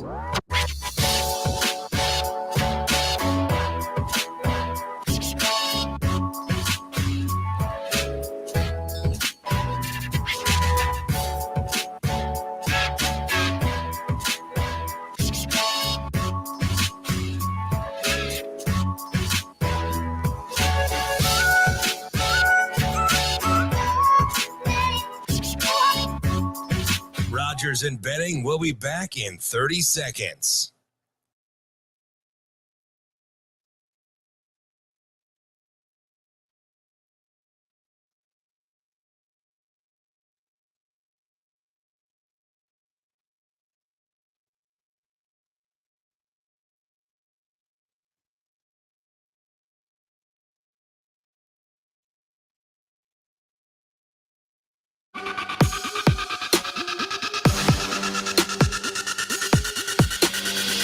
Coffee and Cream with Rogers and Benning on Hail Varsity Radio. Yeah, Mitch, it's been my big thing all camp is like, the last time that we had a positive turnover margin was Mike Riley's second year, and we went 9-4. It's the last time. That's unheard of to be that many years of negative ball security. So we are protecting the ball better. We're not getting fumbles knocked out. Sometimes with the third team, we had some center quarterback exchanges in the gun. But the first team was really clean. I think we had one takeaway at the end on a pick. So the ball security and the fumbles and all that are better. But that there'll be a lot more to it as we move forward. Like, we'll have a lot more situations to see where we are. Welcome back to Coffee and Cream here on a Monday morning on Hail Varsity Radio and AM 590 ESPN Omaha. I'm Ravi Lulla. That's Damon Benning. We're here live at the H&H Chevrolet studio. You are looking live. And I think it's time to get into some of it. Yeah. I think it's about that time. It's about that time. Is that Bruno Mars? It's about that time. Yeah, it is. Is that Bruno Mars, Shane? I don't know. I think it's about damn time is what he says. Is it damn? Is that, maybe that's not Bruno. I think it's Bruno. Why didn't you play that at the jukebox the other day? I'm not a huge Bruno guy. Oh, that's Lizzo. Oh yeah, we're dumb. How much does it cost to roll on a jukebox nowadays? So was it at 4 plays for $1 or 5? Or, that's not bad. Yeah, so we were there for a hot minute. It depends on what you're doing. So if you are just doing like play in order, then it's pretty cheap. If you're trying to like priority pass some people and jump to the front of the line, it's a little more expensive. So I don't know. I think I spent $40. We were there for like. You spent $40 on music? Yeah, we were there for like 8 hours though. Oh, okay. So we were there for a hot minute. So you sat there for 8 hours? Yeah, we were just rolled up and like drinking and having a good time. 8 hours. Yeah, we got there about 2:30, and I think we left it a little after 10. Wow, sir. So Yeah. So can you drop like a 5 and just have your song moved up to the top, or what? Well, so it's not like $5, but it's a it's like credits, right? You buy credits on the app, and then you so pay like for the $1 credits. plays 3 songs or something. So like that, 2 credits is pretty standard just to get your song on the list, and then it was like somewhere between 4 and 6 to get it to the top of the line. And some songs are like 2 credits though. Yeah. Interesting. So it's like double. I can't imagine Shane would pay any money for No, he would just sit there vibing with kind of whatever was going Shane, on. just walk on down to the Phoenix on Blondo, 120th. That's a good spot. Yeah, that's a good spot. We like to hang out there a little bit. Where's it at? Oh my Lord! I just said 120th and Blondo. Let's get to kind of the big story from the weekend. We've talked about it a little bit. We talked about it with Sam a little bit there. Zavier Betts no longer with the football team, and you kind of asked me an interesting question right before we came back about whether people were kind of rolling their eyes about the situation. Yeah, I said, do you think people just kind of roll their eyes over it? And my response was, I think, because I'll be honest, I felt this way a little bit, I was really excited that he was back. Mm-hmm. I was, honestly, I don't know him at all, but I was proud of him for the work that he put in to get back, because that's not easy. But there was kind of a part of me that was waiting for the other shoe to drop a little bit. just because of the history kind of what's been happening there. And so, I mean, obviously you know him way better than I do, and you can, I am so dumb because I didn't see this coming. well, it doesn't seem like Rule did either. Yeah. Which is, I guess, so I asked you this before we got on the air because I wasn't sure if it was something you wanted to get into or not. But like I said, I don't know about emotionally. Yeah, so I don't know Zavier Betts at all. I want to start there. Yeah. Just watching kind of the decision-making process from afar and see him go to kind of extraordinary lengths in the spring to get eligible, right? A guy that, has not always had the most comfortable time with school, getting the 21 hours in to be eligible, that's really impressive. And then to put in all that work to get to August and just say, I'm not feeling it. I asked you, is this all just, hey, I don't want to play football? Is there some like mental health things going on here? I'm just kind of curious about the decision-making process. And I don't know how much you want to get into that. Yeah, I think, I mean, first, is it a fair question? Yeah, it's absolutely fair. And I think it's a little bit of both. I mean, full disclosure, this one actually hurt. Yeah. Because you guys are fairly close. Oh, yeah. Yeah. And I felt like, Jay asked him on, I think it was last Friday, after Coach Rule's press conference, right? He kind of went through the wide receivers. He didn't appear to be in a very good mood, right?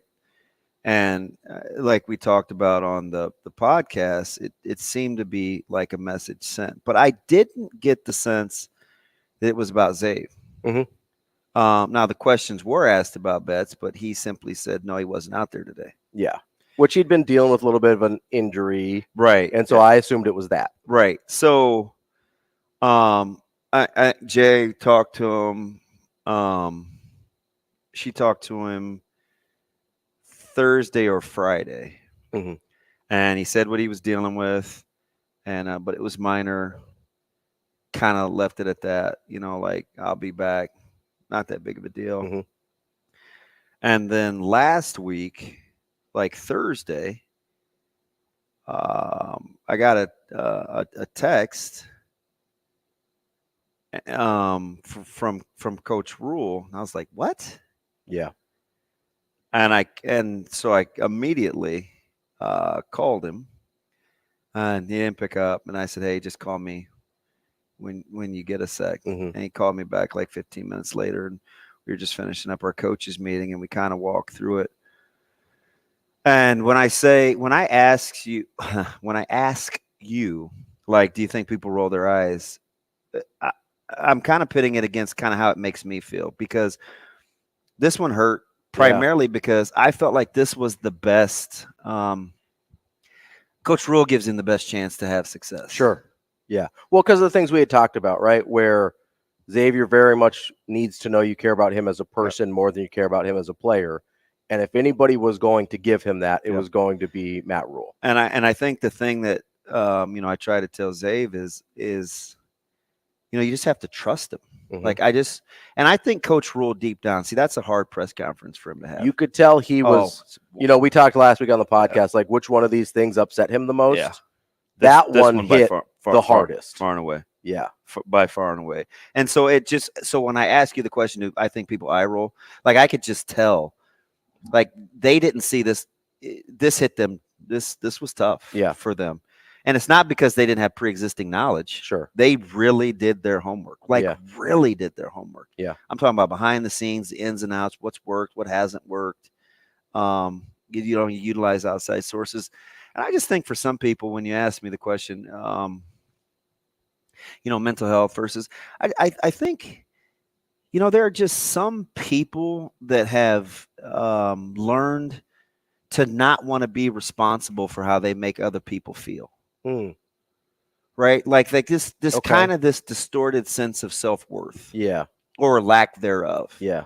And so I think sometimes when what you do impacts other feelings, other people's feelings, I just think especially men in particular, have a tendency to isolate, kind of withdraw from that situation. And I just think, with him, I just don't think he wants to be responsible for other people's feelings. Do you mean that in terms of the coaching staff or on like a statewide? I think a lot of it has to do with his teammates. Okay, teammates, sure. Because I think, true full disclosure, like he's a very difficult read because he's not a typical good player. Okay, right? In what sense? How can I say? Again, a distorted sense of self-worth. Okay. And I think sometimes when people encourage him or hold him accountable, he has a hard time discerning between which is which. Because he doesn't have a good baseline. Okay. He's had to be lots of different things to lots of different people. And I think sometimes it's just hard for him to calibrate. And I think for him, it's easiest if he doesn't have to be responsible for how you feel about him. Okay. Right. It's not so. Does that make sense? I think so. It's not so much the rigor or like the dog days of what's going on with fall camp. I think for him, it's, I hear the music. Well, Shane, do we have another segment in between? Yeah, we do. We've got another one.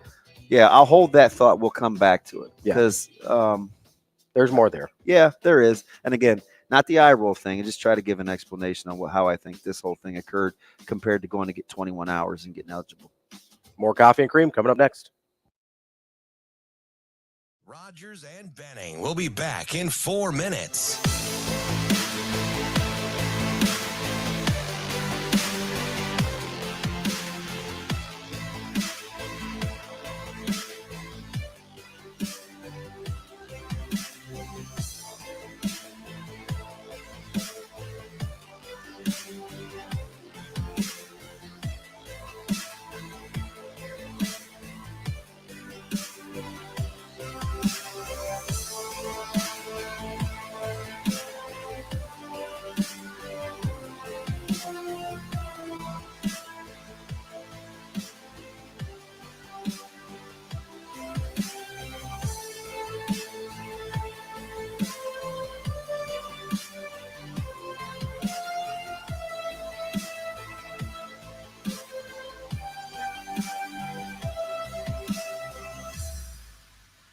Rogers and Benning will be back in 3 minutes. It's just learning, knowing what to do, and then confidence. It's just confidence, right? Like, Billy Kemp is one of the most confident players I've ever been around. I'm not sure. I can't speak for him. As I said, he told me he intends to, but I don't know what he's going to do. So.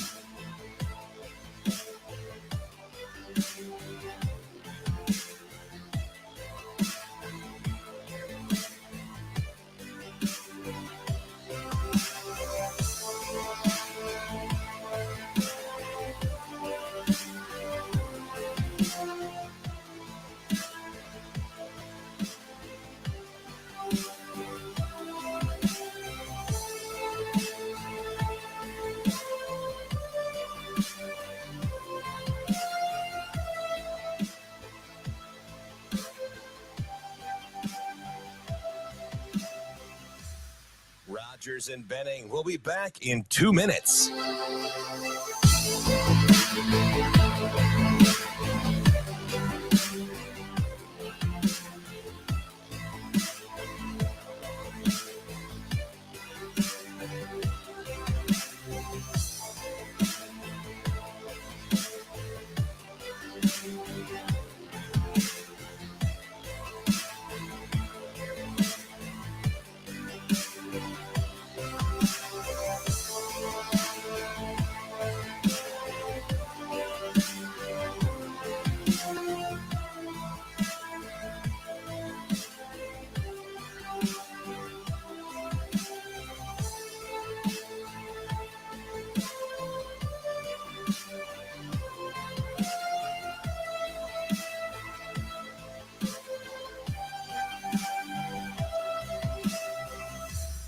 Rogers and Benning. We'll be back in 1 minute.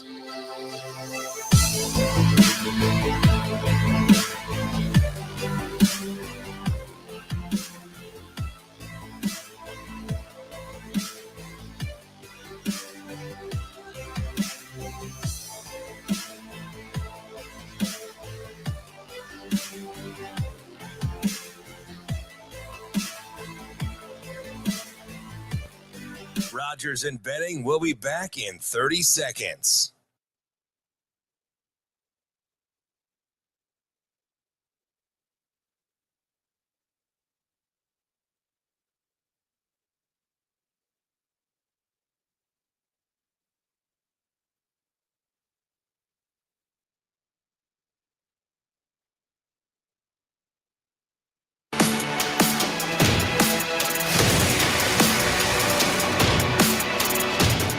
Coffee and Cream with Rogers and Benning on Hail Varsity Radio.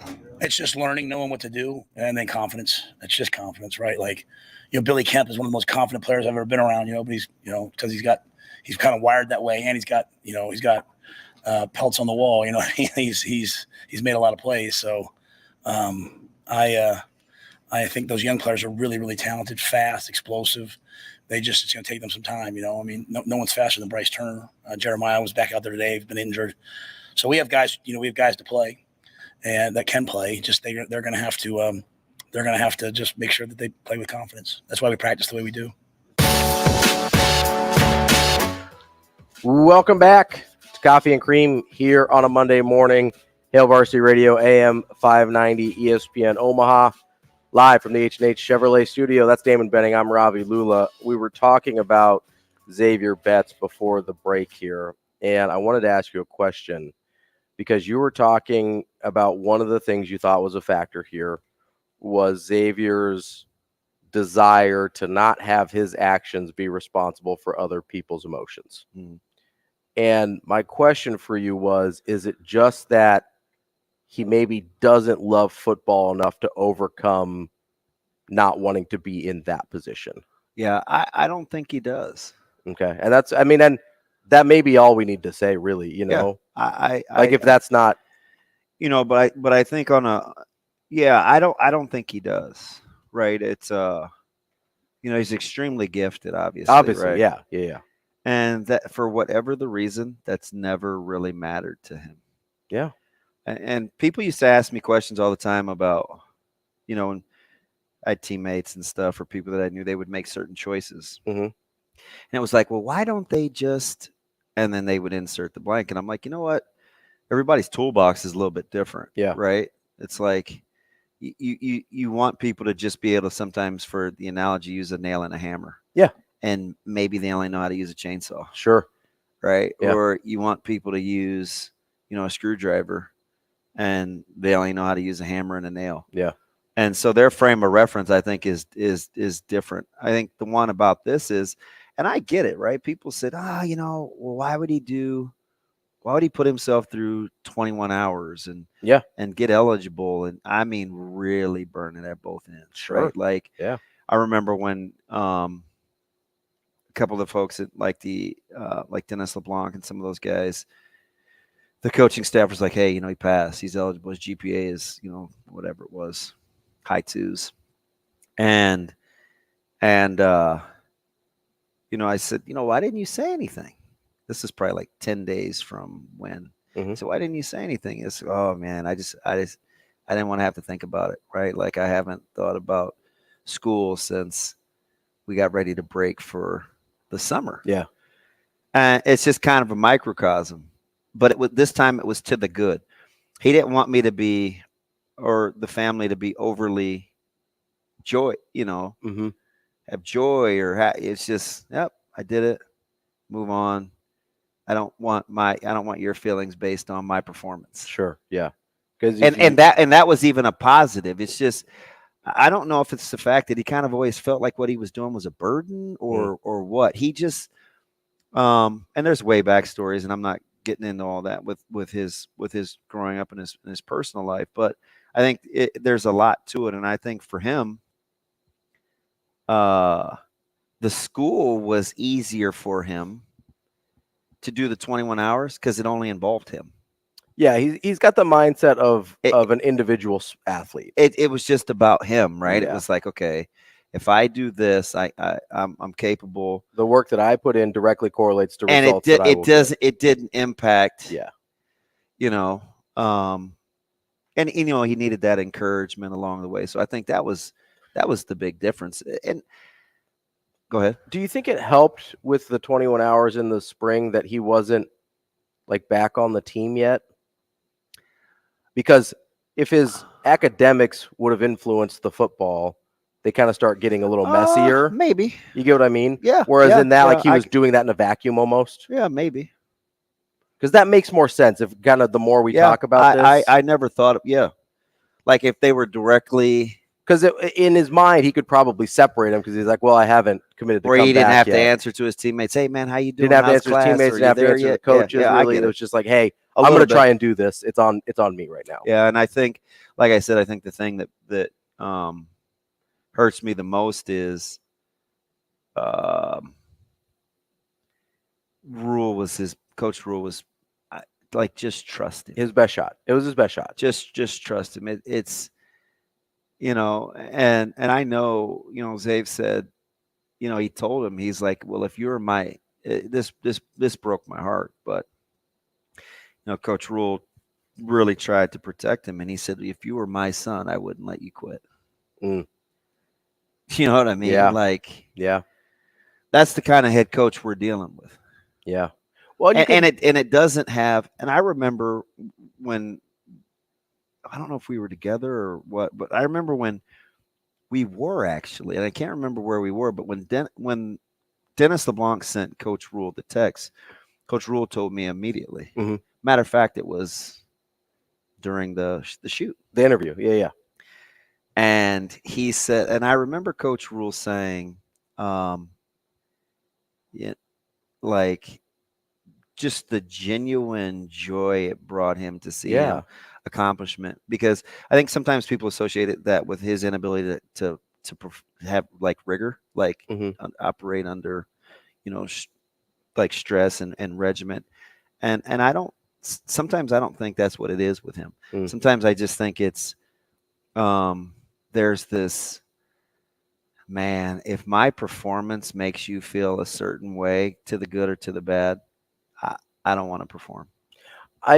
You know, it's funny because, and I don't know this to be true, it's just kind of the vibe that I've gotten, is I think Rule would have been just as happy for Zavier if he came back, stayed on the team, and like never contributed just in a be around meaningful him. way. Yeah, just be around him. Because it seems like he thought the team was good for Zavier more than Zavier was good for the team. Yeah. And that is a big difference. Yeah, right? I mean, just think about that for a second. If you were my son, I wouldn't let you quit. Yeah, that's why I say that. Like that's a guy who thinks it's the best thing for you to be here. Yeah. Not, hey, I need you to produce. And I you know, I was people that are like closer to me. I was like, you know, I can't shake this one. Like I just couldn't. Just a couple of days, right? I mean, Thursday night was long. Friday night was long. It's like, it's just hard to get your mind around. And I look at some of these young receivers and just young players in general, and a lot of it is why I coach high school, right? I was talking to you guys about it last week when I called in. Just the ability to go through it and to do it every day. Why did I tell you I like Jalen Lloyd? Jalen Lloyd just keeps showing up. Yeah. He just, he's just wired that way. Yeah. You know, I told some people, you know, I wear this t-shirt. I told you about the t-shirt. It says, keep showing up, keep showing up, keep showing up. There's a digital person on, she covers sports, Jenny Fisher, and her keep showing up. She started keep showing up because her mom committed suicide. Yeah. Right. You know what I'm talking about? She did a lot of work for the Big East. And so I bought a couple of her merchandise pieces, and I wear it all the time. Like some tough days, right? I'll wear the white, keep showing up under my t-shirt or under my shirt. And that's what I want for people in high school. That's what I want for people. Like, I don't it's hard for me to coach Micah's team. Like I don't have any time, right? I'm stretched thin. And I felt like, and I told him, I said, I feel like if I don't coach you guys, this would be year 4 with the same group of kids. And, I felt like I wasn't doing my deal with the keep showing up, right? And I want to see them through it because I want them empowered to, like, if you can just do the same thing over again and get it to be a habit, like you give yourself a chance. Because with good players at the high school level, oftentimes coaches don't hold them accountable. They don't hold them to that standard. I'm not saying all coaches, but like sometimes when you have exceptionally good players or exceptionally talented players and you need them on a Tuesday, Thursday night in hoops, or they got to throw for you in baseball or whatever, football, you don't put them through it's really easy to make exceptions for them for the rigor. Yeah. And Coach Frank was like that. Coach Martin is really good at that. One of the best high school players I ever was around was Calvin Strong. Oh yeah, absolutely. Do you know what Calvin Strong did? What's that? He practiced his ass off. Yeah. He was always he was always kind of danged. Sometimes he'd come out there in a girdle pads and wasn't a big guy. No, and he would practice. Yeah. Anthony Reed. There's just some guys that they just always show up. Yeah. Kate Haberman was like that. And that's a learnable skill. I think that's why you're kind of the point you're getting to of why you care about high school football. Why just as a vehicle to learn life skills. Yeah. Right. Because I'll be honest, there were times in my life I wasn't always real good at just showing up. And then you kind of learn it. You have to learn that, hey, this is an important skill, even if you're not 100%. Like being 100% invested isn't the same thing as being, hey, I'm at 100%. And that's where you keep showing up. That's the difference there. Coach Samuel, you said this to Jay Foreman once. I think it was Coach Samuel. I'm pretty sure.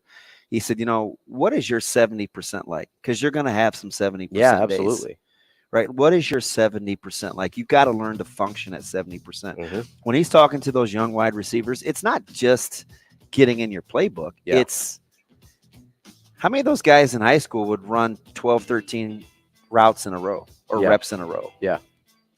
Probably didn't happen often. Probably not. Right? And so if this is the first time you're doing stuff like that, and it's not the capacity to do work like in a workout, it's the capacity to do work where you're meeting someone else's expectations along with your own. And a mental endurance. Yeah. It's a real thing. Coming up next, we got Bill Bender of the Sporting News on Coffee and Cream. Rogers and Benning will be back in 4 minutes.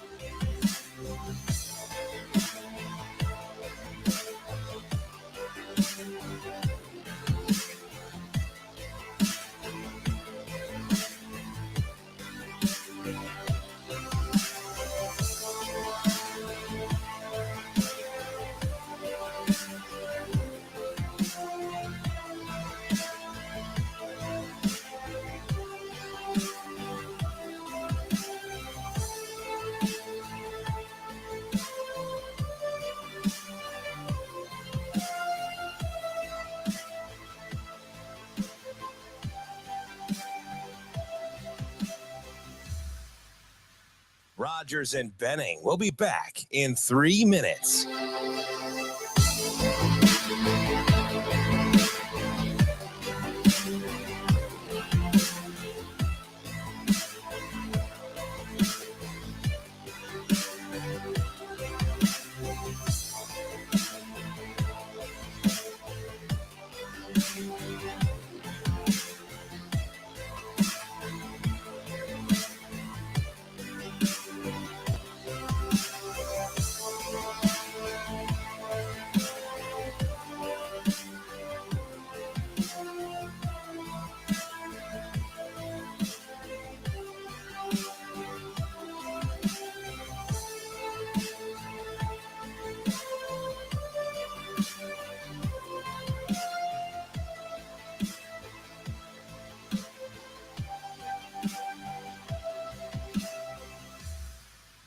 Rogers and Benning will be back in 2 minutes.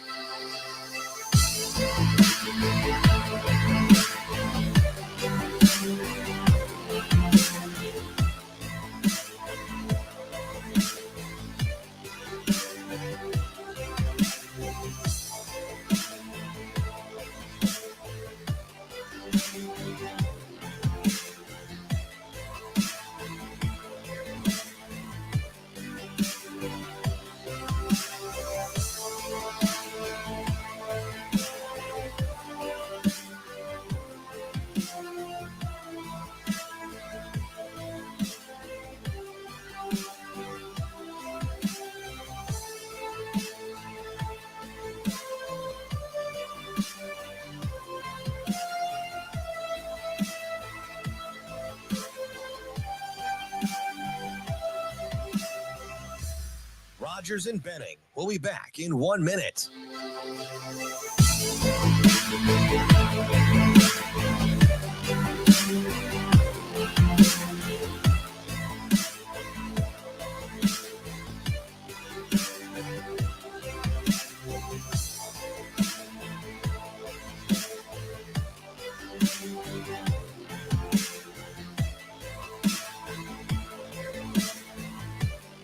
Rogers and Benning will be back in 30 seconds.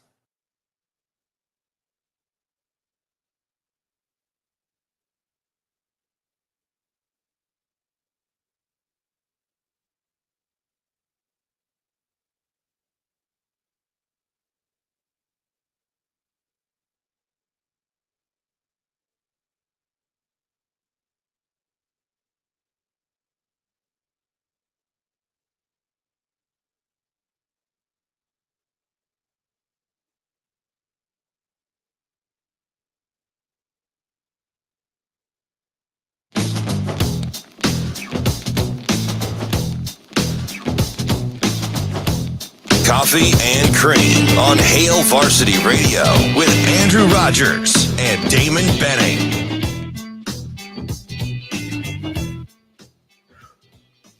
Welcome back to Ooh, Coffee and Cream. welcome. Welcome back. Welcome back. Welcome back. Welcome back. That's Damon Benning. I'm Ravi Lulla, and we are joined now by our friend Bill Bender from the Sporting News. He's a national college football writer. Bill, how are you this morning? Hey, I'm doing well. Thanks for having me on. Bill, good morning, man. I get right to it just because you were at Big Ten Media Days. I was kind of explaining this to Ravi when I was in Indy. We're talking about Jim Harbaugh. Did you get the sense? And remember, it was along the line. We had the new coaches from the West, and they were really good, and it was kind of philosophical. And there's just something about Coach Harbaugh, like his demeanor, his presence. It's not defiant because I think he's a little aloof, but his aura comes across very, very strong. How would you describe that when you pit it with how this whole thing with the NCAA seems to be shaking out? Yeah, I mean, a bit of he was enjoying it, I think, to a point that he couldn't talk to about it. Does that make sense? Yes, like that's a good because I didn't want to call it cocky or confidence. It wasn't smug, but there seemed to be some joy that he got out of holding court like that. Yeah. Yes, and I think part of it is because the fact that the NCAA had a statement this weekend that actually mentioned a cheeseburger, that's a first in college football history. It was petty, unbelievably petty. Because of the reaction that we're all having. It's making the deeper the NCAA digs its heels in, I think the general fan reaction is this is absurd. Jim Harbaugh knows that.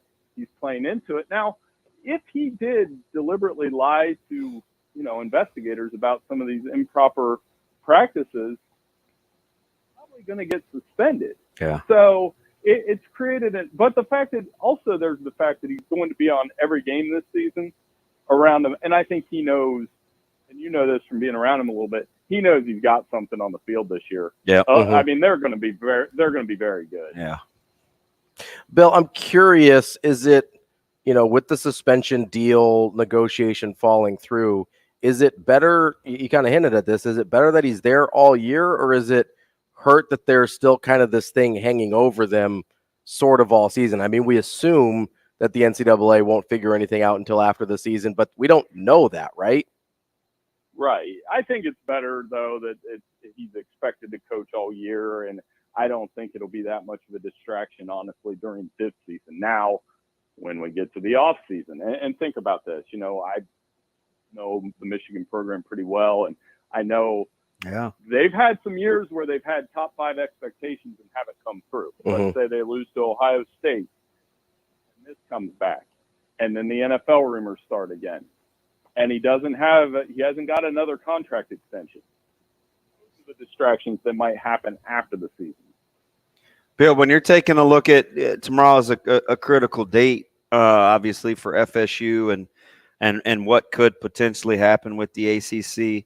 Do you remember, with regards to McCullough here, do you remember a president seemingly being that defiant about the conference affiliation and what's at stake monetarily? It came across, and I think that was the first week in August. It came across as kind of uncharted waters. Right. Well, I understand where they're coming from, though. And if you really kind of look at where Florida State's coming from, it comes down to a couple things. It comes down to the SEC share versus the ACC share of money. Yeah. Mm-hmm. And who is arguably Florida State's biggest rival? Florida. The SEC. Yeah. And if they've got that much more money to work with in the next chapter of college football, and Florida State doesn't, and as somebody that lives in Ohio, I know our state gets compared to Florida a lot, so I understand the behavior.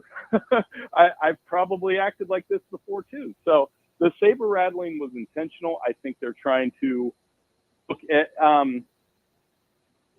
maybe reconstruct how they distribute the revenue. Reconstructure. I just made that word up for you guys. Bill, I'm curious with this, the whole Florida State ACC thing. I mean, is it just saber rattling? I mean, is there, I've heard everything from Florida State's looked at private equity options to finance their exit to they're just doing it, like you said, to get a larger share of the pie. I mean, which of those things do you think is closest to the truth? Or is it just, hey, all options are on the table, we're kind of just shotgun spraying this thing to see if something can work out for us? Well, a couple things. Oh, Bill, you still there? Okay. Yeah. I don't think the Big Ten is going to take on Florida State, Clemson, Southern teams because nope.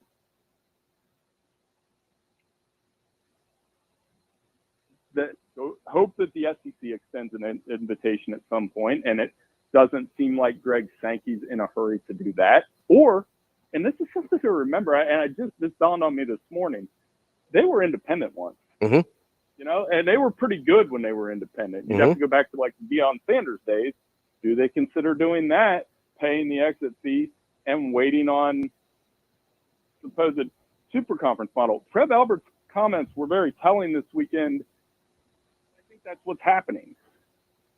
Bill, could you see a situation where you give Brian Kelly some plausible thought here in terms of, I don't think it'll ever happen, but the 65 independence thing made some sense when I kind of got to the nuts and bolts of it. If you ultimately arrive at, we're not going to all end up being here where we currently are anyway. Yeah, it does make sense to me. It doesn't make sense for the conference model because college football is tied up in conferences and money and tradition and all those things. But if you told me, kind of like all of us that played the video games growing up, remember what, the ones that didn't have all the teams and you're like, this is fine. These are the ones that matter. Bill Walsh football had that, I believe. And so if the three of us could probably pick out the 64 teams who are like, you make the cut. Now, their feelings might get hurt, but I mean, I think that model makes sense. It's just the NFL times two. Yeah. Bill, we're talking with Bill Bender of the Sporting News. So I want to move on to a little bit of, smaller scale, what's going to happen on the football field this year. Obviously, we had the coaches poll come out last week. We're expecting the AP poll sometime in the morning here.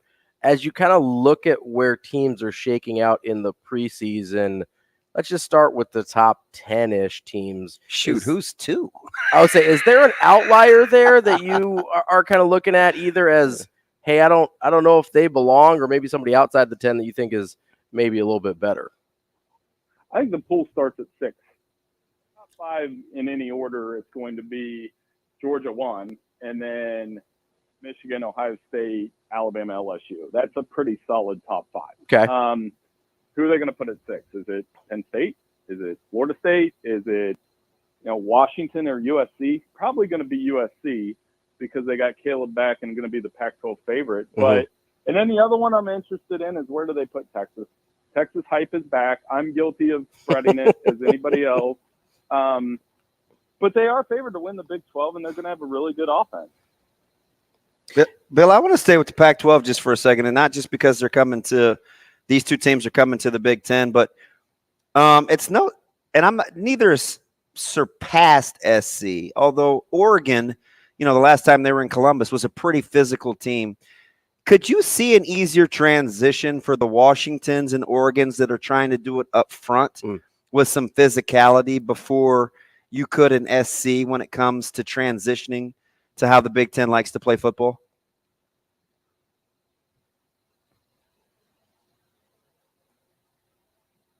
Oh, we cut out on Bill, us. we still got you? Shane, let's try and get Bill back I'll there. try and track him down. That's an interesting question. We talked about this a little bit, I think. I think that might have been over text. Yeah, because USC's lines are a problem, especially not in the Pac-12 as much. Well, it costs them against like Oregon and UCLA, and teams that want to run the and Utah. teams that want to run killed the ball them against Utah, right? Twice. So that's where, and Utah is a Big Ten team, basically. Like Listen, Utah. If Cam Rising is healthy, Utah could be a problem. Yes. Their And schedule sucks. And they're built like a Big Ten team. I think we've got Bill. Maybe we don't have him yet. We'll wait for Shane to tell us. We got him, Shano? We have him now. All right, Bill, back to Damon's question here. He was asking if you think Oregon and Washington, because of the way they're built physically, might have a little bit easier transition to the Big Ten than, say, the USC, UCLAs of the world. I mean, yeah. Washington, obviously, they got roughed up by Michigan a few years ago. But, I watched Oregon in 2020 go into Ohio State and win. Yeah. Or 2021. I've seen them do that. And they recruit. Their rosters aren't that different than a Big Ten roster. Maybe a little less interior four-star talent from the Midwest, but they'll adapt. And then USC is very interesting to me. It's a big year for them because we know they can score, and we know they can put up 40 points a game. Do we know if they can play defense? And that was the big problem last year. Over 40 points, like close to 500 yards in those losses to Utah and Tulane. How weird is it to say that, because I like Utah, and if Cam Rising was healthy, I would put them in the dark horse category. I still think they'll be good. That schedule kind of sucks, but I like Texas Tech kind of coming from off the grid. Is there a team? Is it a Utah type? Is there a team that you like coming from off the radar that you think has a user-friendly schedule? Some like Okie State. Washington, Texas Tech's interesting. They've got a lot of hype around them and their second season with Joey McGuire and pretty friendly schedule. In the Big Ten, I think, there's a lot of hype around Penn State, but to me that Iowa. What's that? There is people like Penn State quite a bit. They're kind of the darling in the Big East or the Big Ten East. Right, and they've got to go out and prove it against Ohio State and Michigan. They do have one of their more loaded rosters, and I remember their 99 team that had LeVar and Courtney Brown, and there's that kind of hype around them. It's wild, and I've been pointing out all summer that they haven't beat a ranked Michigan and a ranked Ohio State team in the same season since 1994. Yeah, that November, late October triangular between Michigan, Ohio State, and Penn State is going to be interesting. It is, and then on the other side, the Big Ten West is interesting to me because almost every team, I believe with the exception of Minnesota, is going to have a transfer quarterback starting. And that's a little bit of a game of roulette because we can assume that Cade McNamara and Tanner Mordecai are going to be all right. But if he's healthy, yeah. You don't know. You don't know with first-year starters till you see it. Bill, I'm curious about Tennessee here because I look at them as a potential regression candidate. Seemed kind of like they caught lightning in a bottle last year. Am I underestimating Josh Heupel and the Volunteers, or are you kind of tracking with me? I mean, it's going to depend on Joe Milton's accuracy. Sure. I mean, he has developed a following this summer based on the fact that he can throw a football 90 yards, which is absolutely incredible. But if he can be as accurate as Hendon Hooker was in that offense, they're going to be really good again because they've got skill position talent and they've got a lot of offensive firepower, and they'll probably score a ton of points again. Now, regression in terms of can they go to Tuscaloosa and beat Alabama, who's going to be very angry, and Nick Saban's good in revenge games. Can they beat Georgia, who was the one team that made them look very ordinary last year on offense? So, I mean, to me, they could go 10-2, and it might feel like regression, but Josh Heupel's got it going there. They're recruiting really well, and it's good to see them back on the national stage a little bit. I like when Tennessee's good. Bill, how much? It seems like we're given a lot of assuming and leeway just because of the quality of programs. But a couple of those teams at the top are breaking in some first-year starters, like, Clemson. And they most of the quarterbacks have some experience in either blowouts. But, Clemson, Georgia, Ohio State, Alabama, we're giving some serious benefit of the doubt to first-year starters. Is that just because what's around them, or have they now become plug and play, even with the great quarterback play that those schools have had outside of probably Clemson under Ungalele before he transferred?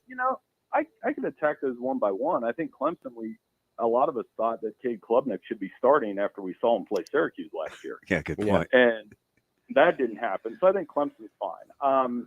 Georgia has so much talent around Carson Beck or whoever they start that they should be fine. And Ohio State with Kyle McCord and Devin Brown, again, their last three quarterbacks, the late Dwayne Haskins, Justin Fields, C.J. Stroud, played at a Heisman caliber clip. And I think in that offense, I don't want to demean what the quarterback does, but look at the talent they have. Mm-hmm. I mean, when in doubt, if they can't find a quarterback to throw to Marvin Harrison, they're going to have problems.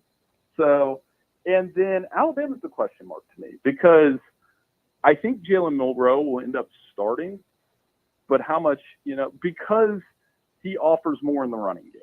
He was very explosive, and I don't know that unless Ty Simpson or Buckner can close that gap, I just think they're going to roll with Milroe early in the season and see where it goes. And that situation will be fluid, though, because I've seen Nick Saban do this before. I remember a year where he had Blake Barnett out there on the first snap, and 3 series later, Jalen Hurts took the job.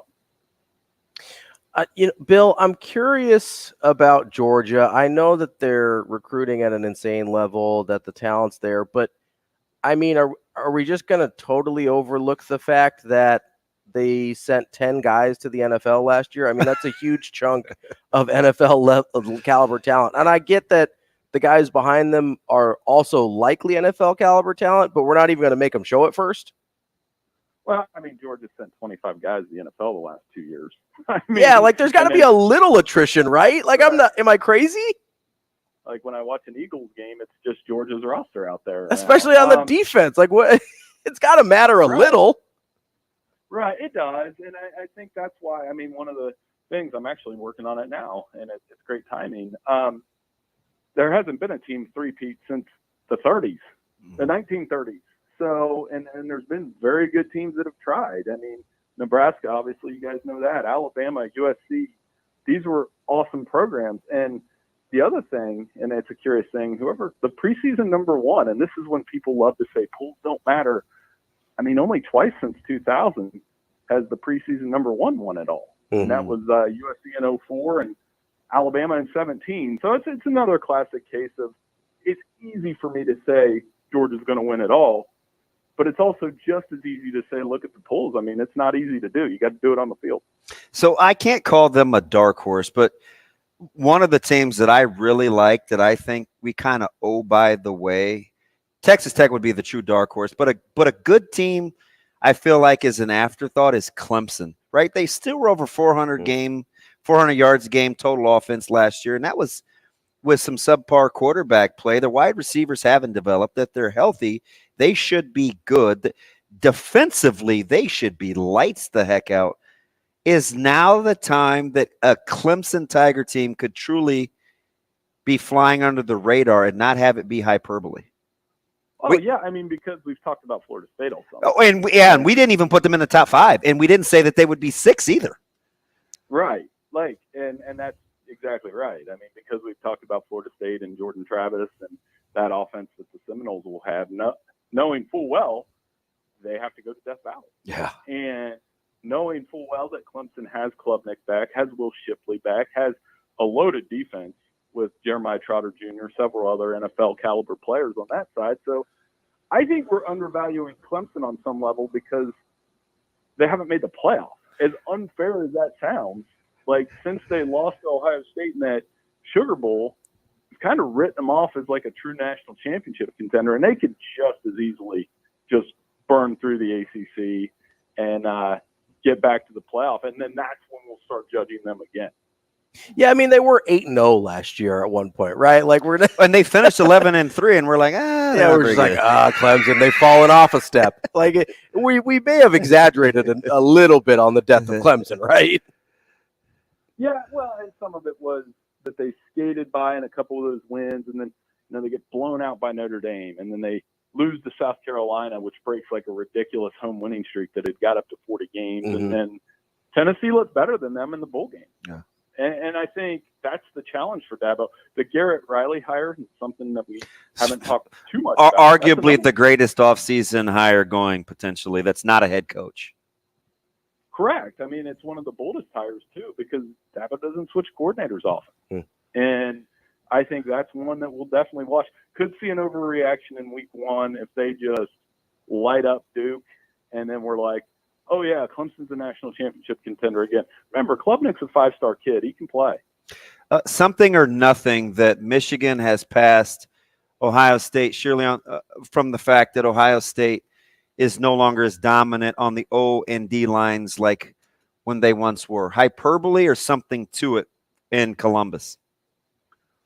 A little bit to it on the defensive side for Ohio State. I think the big plays last year against Georgia and Michigan, they were stopped. I was thinking about that last night too, that they were kind of bottling up Michigan's run game until Donovan Edwards had those late daggers, but it was in the passing game. So I think what Ohio State didn't have last year was that Chase Young, that Nick Bosa, that Joey Bosa, and they need Tui Malolau or Jack Sawyer to fill that role. When Ohio State has a guy getting 12 to 15 sacks in the season, it's such a huge difference maker. I mean, they were unreal on defense when they had Chase Young, and they haven't had that guy the last couple seasons.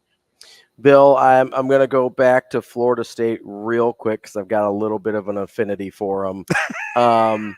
We talked a lot about what's going on with them off the field with the ACC, but on the field, as we mentioned, a little bit of a darling in the offseason. People love Jordan Travis. Obviously, Jared Verse comes back for an extra year on that defensive line. You got Benson at running back, a lot of pieces that people like. Are you buying the hype with the Seminoles, or is it a little bit too much for you? I am, but with the understanding that hype could take a serious hit at the end of September, where they play LSU and they play Clemson. So it's a boom or bust team because they have to split those games. They could. Johnny Wilson, Keon Coleman, the Michigan State transfer, they got a transfer tight end. I am very excited about their offense. Very excited about Jordan Travis. Vegas obviously likes him because I believe he still has the second highest Heisman odds behind Caleb. So, yeah, they should be pretty good. But can they go and beat Clemson at Clemson? Can they go beat LSU, who all of those things we just said about Florida State, we could copy and paste and say about LSU and change the names because they're going to be pretty good too. I get it. You said you're buying into the hype. Sark's never won more than 9, and that was in 14 at SC. Been a minute. Who wins the Big 12? And give me a dark horse, because there are some good quarterbacks in that conference. Yeah, I think Texas will win it, but it will have some bruises. Like, they're not going to get through that perfect. And it's going to be tough because the key in that conference is one-score games. They play that wild style and up and down. It's like a basketball game sometimes, and you have to be able to win one-score games. That's what Texas hasn't done in a decade. They haven't won those one-score games. I think Kansas State, TCU, and Oklahoma will be good. The dark horse will be Kansas. 1,000%, Bill. Right there with you. Jalen Daniels, Lance Leopold, 5-0 last year, can score. If Jalen Daniels stays healthy, they'll be in the mix. Oh, that's a great call. That's Bill Bender, National College Football writer for the Sporting News. Bill, we appreciate your time as always. Hey, no problem. Anytime, guys. Talk to you soon. Thanks, Bill. We've got more coffee and cream coming up next.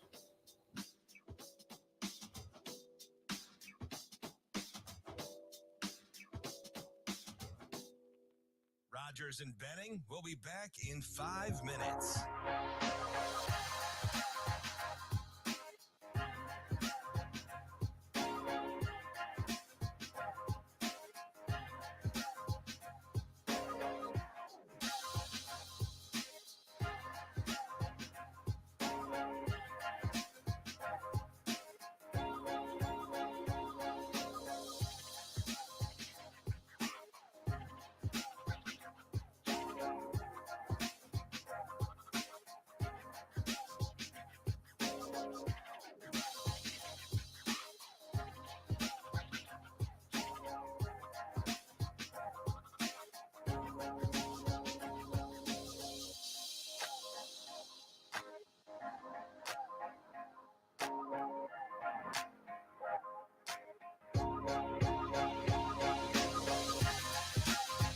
Rogers and Benning will be back in 4 minutes.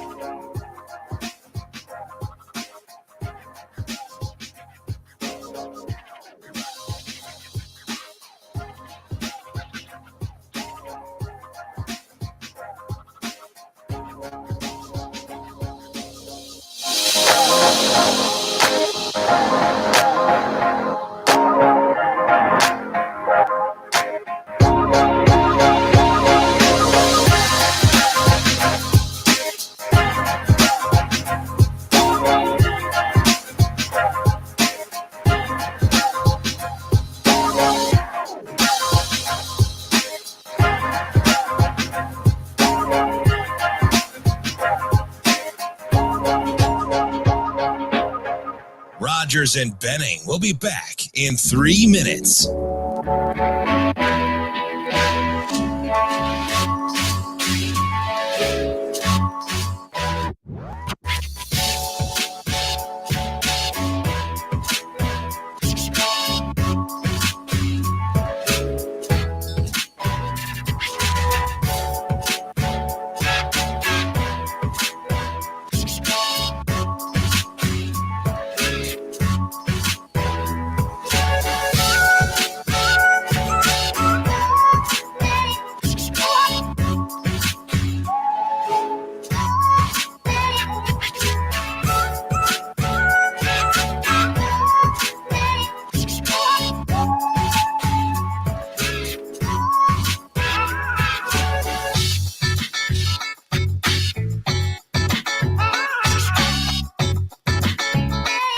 Rogers and Benning will be back in 2 minutes.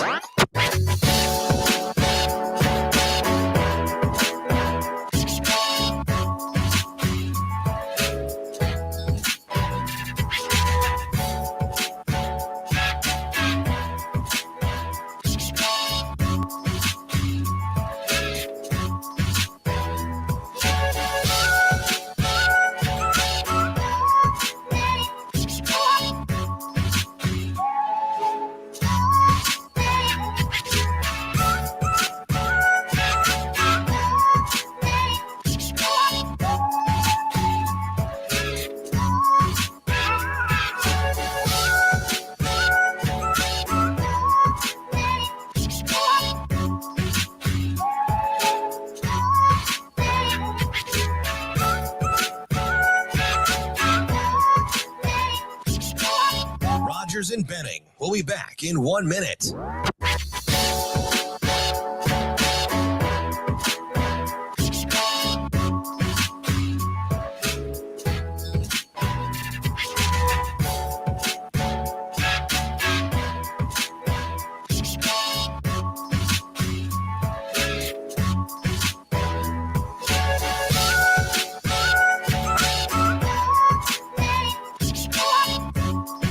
Rogers and Benning will be back in 30 seconds.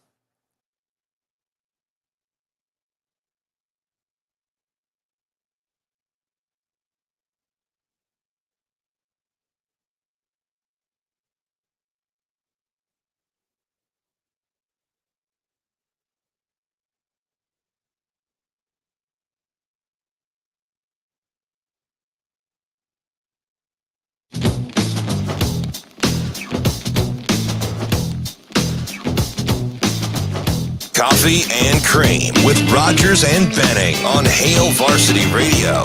Oh yeah, I mean he's a dependable guy who can make plays for us. He's a guy that we're counting on.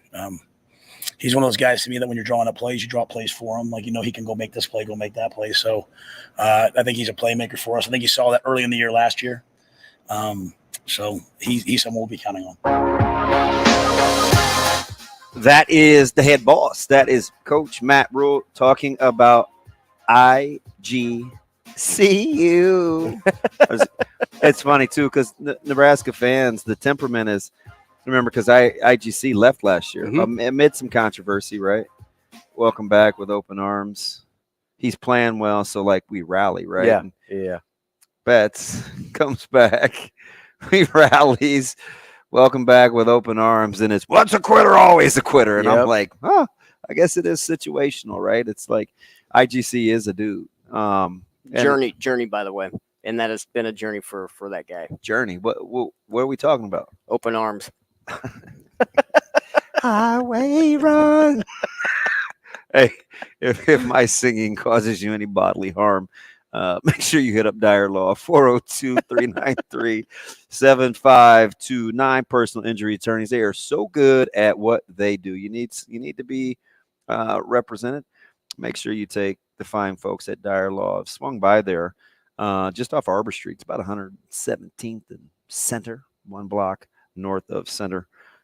Pretty cool location, easily accessible. Hit the folks up at Dyer Law or visit Dyer.law. You want to get to Gary quick? Yeah, let's get to Gary. Shane, punch up Gary. Gary, good morning. What's up? How are you? I'm doing great. How's the Uno game going? I'm a regular savvy veteran. Still getting my tail kicked, buddy, but it's okay. I'm getting better.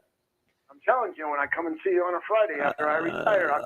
Listen, Gary, I can't even beat my kids. So if you're good, but I am kind of getting it now.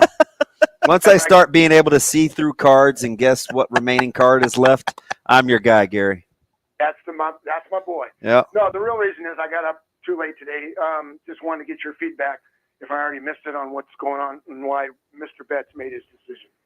Yeah, I appreciate the call, Gary. We talked about that a little bit earlier. It was, if I was going to describe it in psychological terms, I just don't think he could find the why. I just don't think he could find his why. And they always ask you about that, right? Purpose, especially quality leaders when they're trying to build teams and stuff. What is my why? What is my why? Yeah. What is your why? And I simply don't think Mr. Betts could find his why. Yeah. And football's a hard game to play if you're not totally either, I don't know if motivated is the right word, but if you don't have locked in on your purpose. Yeah, I'm in complete agreement. I think baseball is the hardest of the true skilled team sports to be good in. Football is the hardest to endure. Yes, it is physically. It's so physically demanding in a way that the others just aren't. Well, you don't play enough games. Right. the practice to game ratio is way off. Is a deal killer Yes. for most if you don't have a why. And it's not, and they're punishing, right? It's punishing practices. They're the games, which at least some of them are, right? Yeah. And the games themselves, while they are your reward, they're also punishing, right? And so it's a really difficult sport to endure if you're not sure why you're doing it. And whatever that reason is, right? It's different for different guys. Some people do it to improve their lives and their situations. Some people do it to improve those around them. Yes. Situations. Some people just love the game that much. Doesn't have to be a cookie cutter why, but there probably does have to be a why. Otherwise, it's hard to endure. Yeah. And it's a lot of people throw like, oh, doesn't love football around, stuff like that. And, maybe that is the case. Maybe he just doesn't like it enough to overcome the other stuff. But I think a lot of times when we talk about that, we think of like a Johnny Manziel, like the partier. Yeah, especially when we fresh off the doc. Right, yeah. Documentary. And so you talk about, oh, the guy loved being famous for playing football more than he liked playing football. And I don't get that sense from Zavier in terms of it just, if you don't love it, it's really hard to commit to doing all the things that football requires. Yeah, it's interesting. And I think this is the first time that I can remember, and this is speculation. So this is the first time that I can remember in a presser. I think Coach Rule really tried to protect him. Oh yeah, I think right. So. Like, and he went out of his way to like, we love him, we want what's best for him. Like that wasn't. Listen, I don't think that he doesn't care about Miles Farmer. I don't think that he doesn't care about. Not surprising to see him reunited with Coach Fish either. Yeah. It just this announcement felt the most different of any of the kind of news that has come out. Yeah, you didn't get the next man up mentality, No, even though he sat there for a minute. Even though, how about how he eventually arrived at it? He did, and I mean, because he is consistent with who he is, and right? we can too. At this point, there is. I think they were counting on Zavier. Oh, he was penciled in as number 4. I had to eat it, right? Right. I said he was going to have a big year. He put it, and I just said that he'd put himself in position to be a starter. Yeah. When they tried out telling against Minnesota, that was 100% accurate. Which he had at that point, right? But he was definitely in that group of top 4, and now it starts to get a little thin. Rule mentioned 3 names specifically: Fleeks, Das. Who's not a young guy, new to the Nebraska program, but he's been around college football since it's year 6, right? Yeah. So you got Das, Fleeks, and Coleman were the 3. And remember, the day before it was Jalen Lloyd, right? So we're gonna say 4 guys that have been mentioned at the wide receiver spot. Scholarship, right? Because we got Bullock and Hahn. Yes, he's mentioned Alex Bullock quite a bit as well, which I wouldn't be surprised if we see Bullock before any of those 3 guys in terms of the freshmen. Yes, any of the freshmen. Yeah, so I think we're going to see Fleeks. They're very similar in terms of kind of what they. Doss was without question the most polished. I think I said that from the jump, right? And we kind of slept on his commitment because it was early, and we weren't sure if they were taking it. Was it to Coach Joseph? Was it to Coach? Right, that one was kind of weird. It was a little awkward, and Frost never really made the announcement that he committed. It was odd, but definitely the most polished for sure. Coleman and Lloyd are very similar, although not in build. Malachi is much longer, but very similar in my opinion of uber talented guys that are still developing at the position. Sure, Jalen played running back a lot as a young guy. They didn't throw it to him a ton at Central when they moved him out to a wide receiver. He just started getting it a little bit at Westside from a wide receiver standpoint. And Malachi is still going through remember, he hasn't played football in over a year. I was going to say, he didn't play really much in his senior year at all. And there was still, I mean, correct me if I'm wrong here, I think coming out of his junior year, there was still talk that maybe he'd fill out to be a D end. Yeah. Well, I liked him at outside linebacker. Outside linebacker, pass rusher type.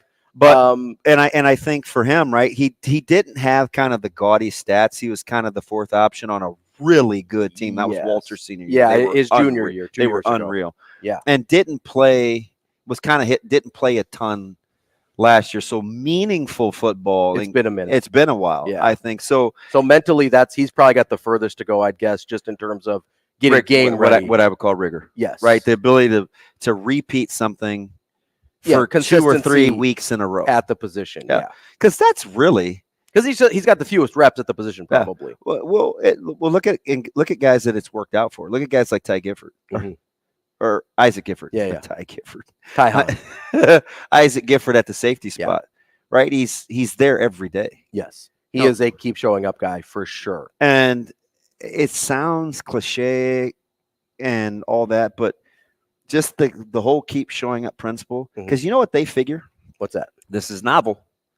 I think they figure they'll teach you the game of football. Yeah, you just have to be available. Well, that's why they take flyers on so many athletes. Right? Yeah. Oh yeah. You know, he mentioned Jeremiah Charles. He mentioned Bryce Turner in terms of guys that are just athletically. Jalen Lloyd falls in that category as well in terms of these track guys at the position. And I think you're 100% right. If you keep showing up for them, they are 100% confident they can teach you the football part. That's an interesting concept because you've heard players over the last week hammer that point. Just show up day by day and just do your thing. One of the things that fired him up during the sit down that we had in the summer was he said, day by day, it's on the outside of the stadium. You look at it every day, day by day. Day by day means day by day, right? Like you could just tell. Yeah. That was something that you don't ever have to worry about his work ethic. No. He is a grinder. There's just something about him that he wants you to embrace that too, because that's the part of getting over the hump. That's why I think he wanted bets around him every day. Yeah. Because I think he has supreme confidence that he could get him there. We'll wrap up the show on a Monday here on Coffee and Cream, Hail Varsity Radio.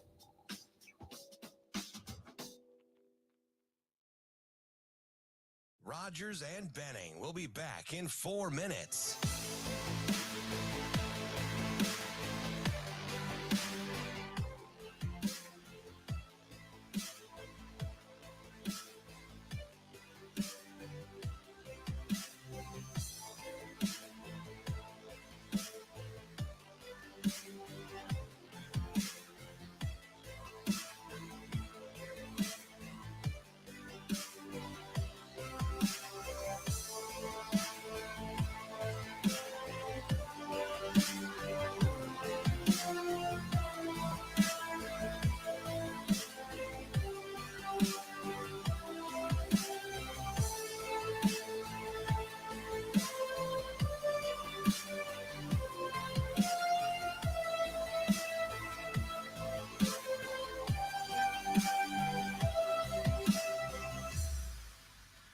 Rogers and Benning will be back in 3 minutes.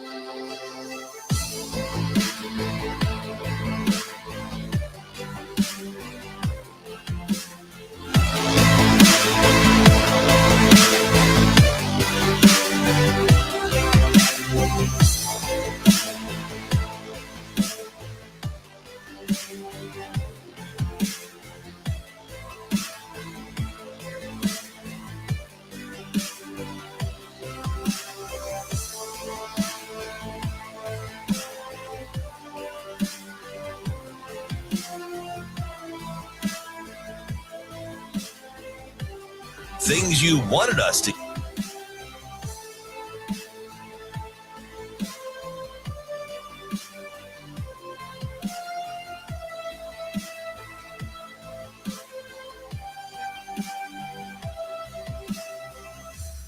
Rogers and Benning will be back in 2 minutes.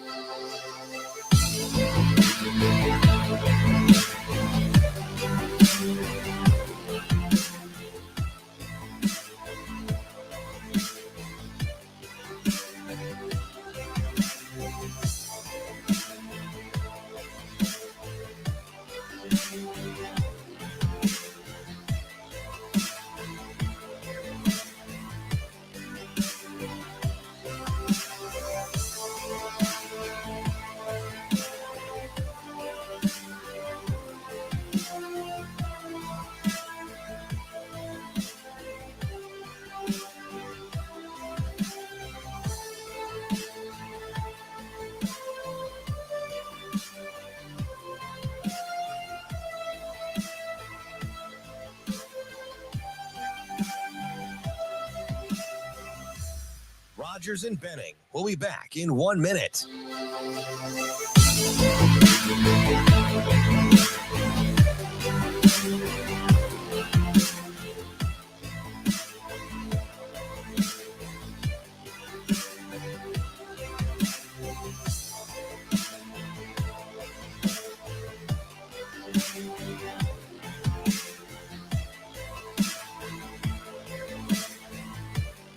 Rogers and Benning will be back in 30 seconds.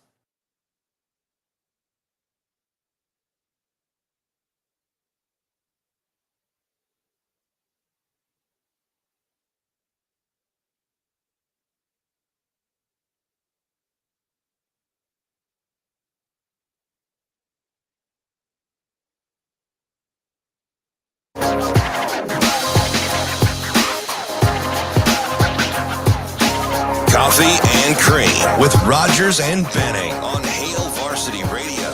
Things you wanted us to get to from the weekend, but we didn't. Clean up on aisle 6. It's the Coffee and Cream Sports Cleanup on Hail Varsity Radio.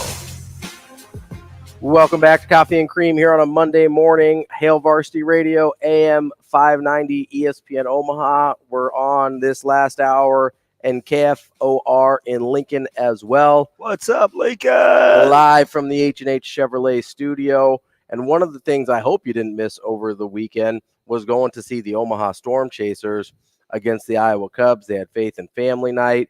Yesterday got postponed, so if you missed out on that one, I apologize. But they'll be back in town on the 22nd. That's a week from tomorrow for a series against St. Paul. And they've got one that I'm sure you're excited for, DB. You going to get out there for 70s night? Yeah. No. Maybe get your little like bell bottom game going, right? I'll tell you what, man, like exciting. That will be fresh off of the opener. So, well, that's the day before the opener, right? You're 25th? Yeah. Okay. So you're going to be busy on 70s night, but everybody else should get out there, make it, rock the bell bottoms. Be it teachers night, be it team dinner, you know. Okay. Getting ready to welcome, as they're affectionately dubbed, the blue team. You've got a good excuse, but the rest of you don't. Make sure you get out to Werner Park for your Omaha Storm Chasers. All right, sports cleanup. A little cleanup here. Something we didn't get to that is potentially a pretty big deal. We don't really know yet is the Cade McNamara injury at Iowa. They're hopeful it's not too serious, but anytime you get one of those non-contact injuries, you're a little bit dubious about. Did you see the post though? With I saw the video, and I was like, I'm not totally sure what happened. He kind of just looked like he fell down. I know, because it didn't look like, you know, when you get the ACL, you get the knee buckle. He wasn't decelerating, so it didn't look like one of those. It didn't look like the Joe Burrow that people thought were afraid was, myself included, was afraid was an Achilles tear where, you know, he's kind of planting. It just kind of looked like that Joe Burrow thing is wild, isn't it? Yeah, I don't know how forthright they're being with all the information over there in Cincinnati, but McNamara should be fine. He should be fine, but that's a big deal for Iowa if he misses any time. Yeah, because much of the Iowa confidence comes from the fact that they should have a functional quarterback for the first time in a minute. If they don't, I don't know how good you're feeling. Yeah, well, you could be like, let's see, would you rather be the Texans, the Colts? Richardson had some good and bad. He's the one I had the least amount of faith in, but I still have the least amount of faith in him. I'm not in love with CJ Stroud at all. I'm not either. You know, we're getting to kind of the point with, maybe I'm being unfair here. I probably most likely. I get a little system quarterbacky feels about Ohio State guys. How about Bill Bender kind of passive aggressively accentuating your point? Yeah, he's like, all these last four guys have played at a Heisman level. He's like, I mean, let's be honest. The quarterback, I mean, how are you not? Somebody's got to be able to throw the ball to Marvin Harrison. You know, right. It's just like, yeah. Even we're dismissive, and those guys were like really good. They were really good here, but I mean, when you're projecting the NFL, I kind of look at these guys and, you know, I think they get some help from the system, which is like, that's what you're supposed to do, right? You're supposed to help your guys. I don't know how well it translates. I do have concerns about Anthony Richardson because that dude is really, really raw. Obviously the talent's there, but a lot of times I get kind of. Did you see the Carolina at all? I would put Richardson and Young about on par in their opener. Such a controlled passing game in Carolina. Yeah, that's and they fair. got rolled. They did, and the offensive line looked brutal in Carolina. I mean, are the Jets really gonna be like that again defensively? I don't know. Maybe. I mean, I was a big Saleh guy when he was in San Francisco. Me too. And I know we maybe don't know how good of a head coach he is, but I bet the defense is going to be. Well, they had his back when he said we keep receipts. Yeah, and people thought he was kind of being immature at the head coaching spot. I mean, listen, it's only immature if you're wrong. Oh, it's not quite. It's not quite Rivera and Bieniemy, right? Like, dude, that's such a dramatic. Like, what's happening there? It seemed un-Rivera-like. It really did, and it's not like Rivera's the most like chill dude in the world, But I get the conspiracy theories, right? It's Bieniemy's in line to take his job, so maybe if he can sow the seeds of discontent, and I mean, maybe. I don't know why that was really a thing, though. Like, I don't either. I don't. Also, did he not have a conversation with the dude before they hired him? Yeah. Like, you didn't know this was what he was like? We've kind of seen him. We've seen him get into it with Patrick Mahomes on the sideline. You didn't know he was an intense guy? Yeah, 100%. Like, that's kind of the reputation of why he hasn't got a head coaching job yet. You knew what you were getting. Yeah. Like, what are we doing here? I will be curious to see. That's probably the only team in the East, the NFC East, where I'm like, nah. Washington? Yeah, but defensively, though, like, if they're healthy, they're pretty good. Yeah, but offensively, Yeah. Yeah. You got a couple of regression teams in the NFL. I know you talked about Tennessee potentially. I'm a little afraid. My 49ers might be one of them. If they stay healthy, they're legit. Well, not bad. I worry about. You said if they stay healthy, I worry about Christian McCaffrey because of the track record. Yeah. Now that's truly plug and play, right? But they should have Mitchell back, which he was pretty good last year too. Before they brought in McCaffrey because Mitchell got injured, ironically enough. I wonder though, like the quarterback thing has me a little freaked out. I have two. Who do you have? And they're both in the AFC. Okay. You're gonna laugh. I think the Buffalo Bills come back to the pack. Oh no, I'm not laughing. And I also think the Bengals do too. I was gonna say Cincinnati. Well, because if Burrow's not healthy, that's not a good football team.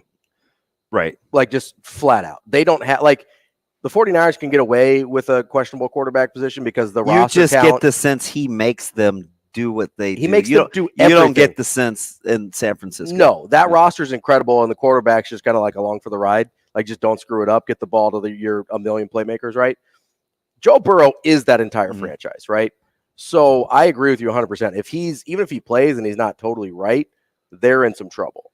Don't the Bills seem dysfunctional to you? They seem a little dysfunctional, and if Josh Allen can't clean up the turnovers, that's a problem at some point, right? Like he had one good year where he didn't turn the ball over, basically ever. That was 2 years ago. Last year and kind of his entire career before that, the dude has been a turnover machine.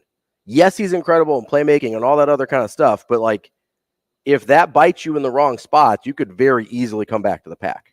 Let me give you a couple of buy or sells. Okay. Are you buying the Jaguars? I am. I love Trevor Lawrence, and I think that's a pretty good roster. I'm buying the Jaguars. Are you buying the Baltimore Ravens? I'm going to sell. there.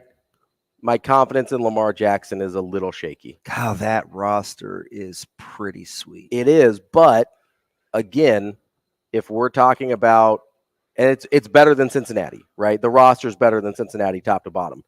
But if you don't have Lamar Jackson doing Lamar Jackson things, are they special? And I think the answer is no. Anybody in the NFC? Do you know who I kind of like? Who's that? And this is going to be silly because of the Jonathan Taylor situation. I still kind of like the Colts. I And I know it's a walkover, right? I think Jacksonville, Andrew and I talked, their win total is 10 or 10.5. Or yeah, that's 9. too high for me. Doesn't that seem high? Especially because I have no idea what Anthony Richardson is. I have no idea. I'm talking about Jacksonville's win total. Oh, I thought you said the Colts. But I am talking about the Colts. Oh, okay. I'm saying they'll have to do that at the Colts' expense to get to that win total. Oh, okay. Yeah, I follow you now. It is high. I probably would have been more comfortable at like an 8.5. Which is probably low. Should 8.5 win the South? There's might. How are the Texans going to be good? I don't think they are. I didn't want D'Amico Ryans to take that job because I like him. Me too. And I was he had options, and I was like, I know it's home, but like, don't do that, man. That's a kind of a dysfunctional franchise. I don't like that for him. And again, I don't think either of us are super sold on CJ Stroud as being world beater.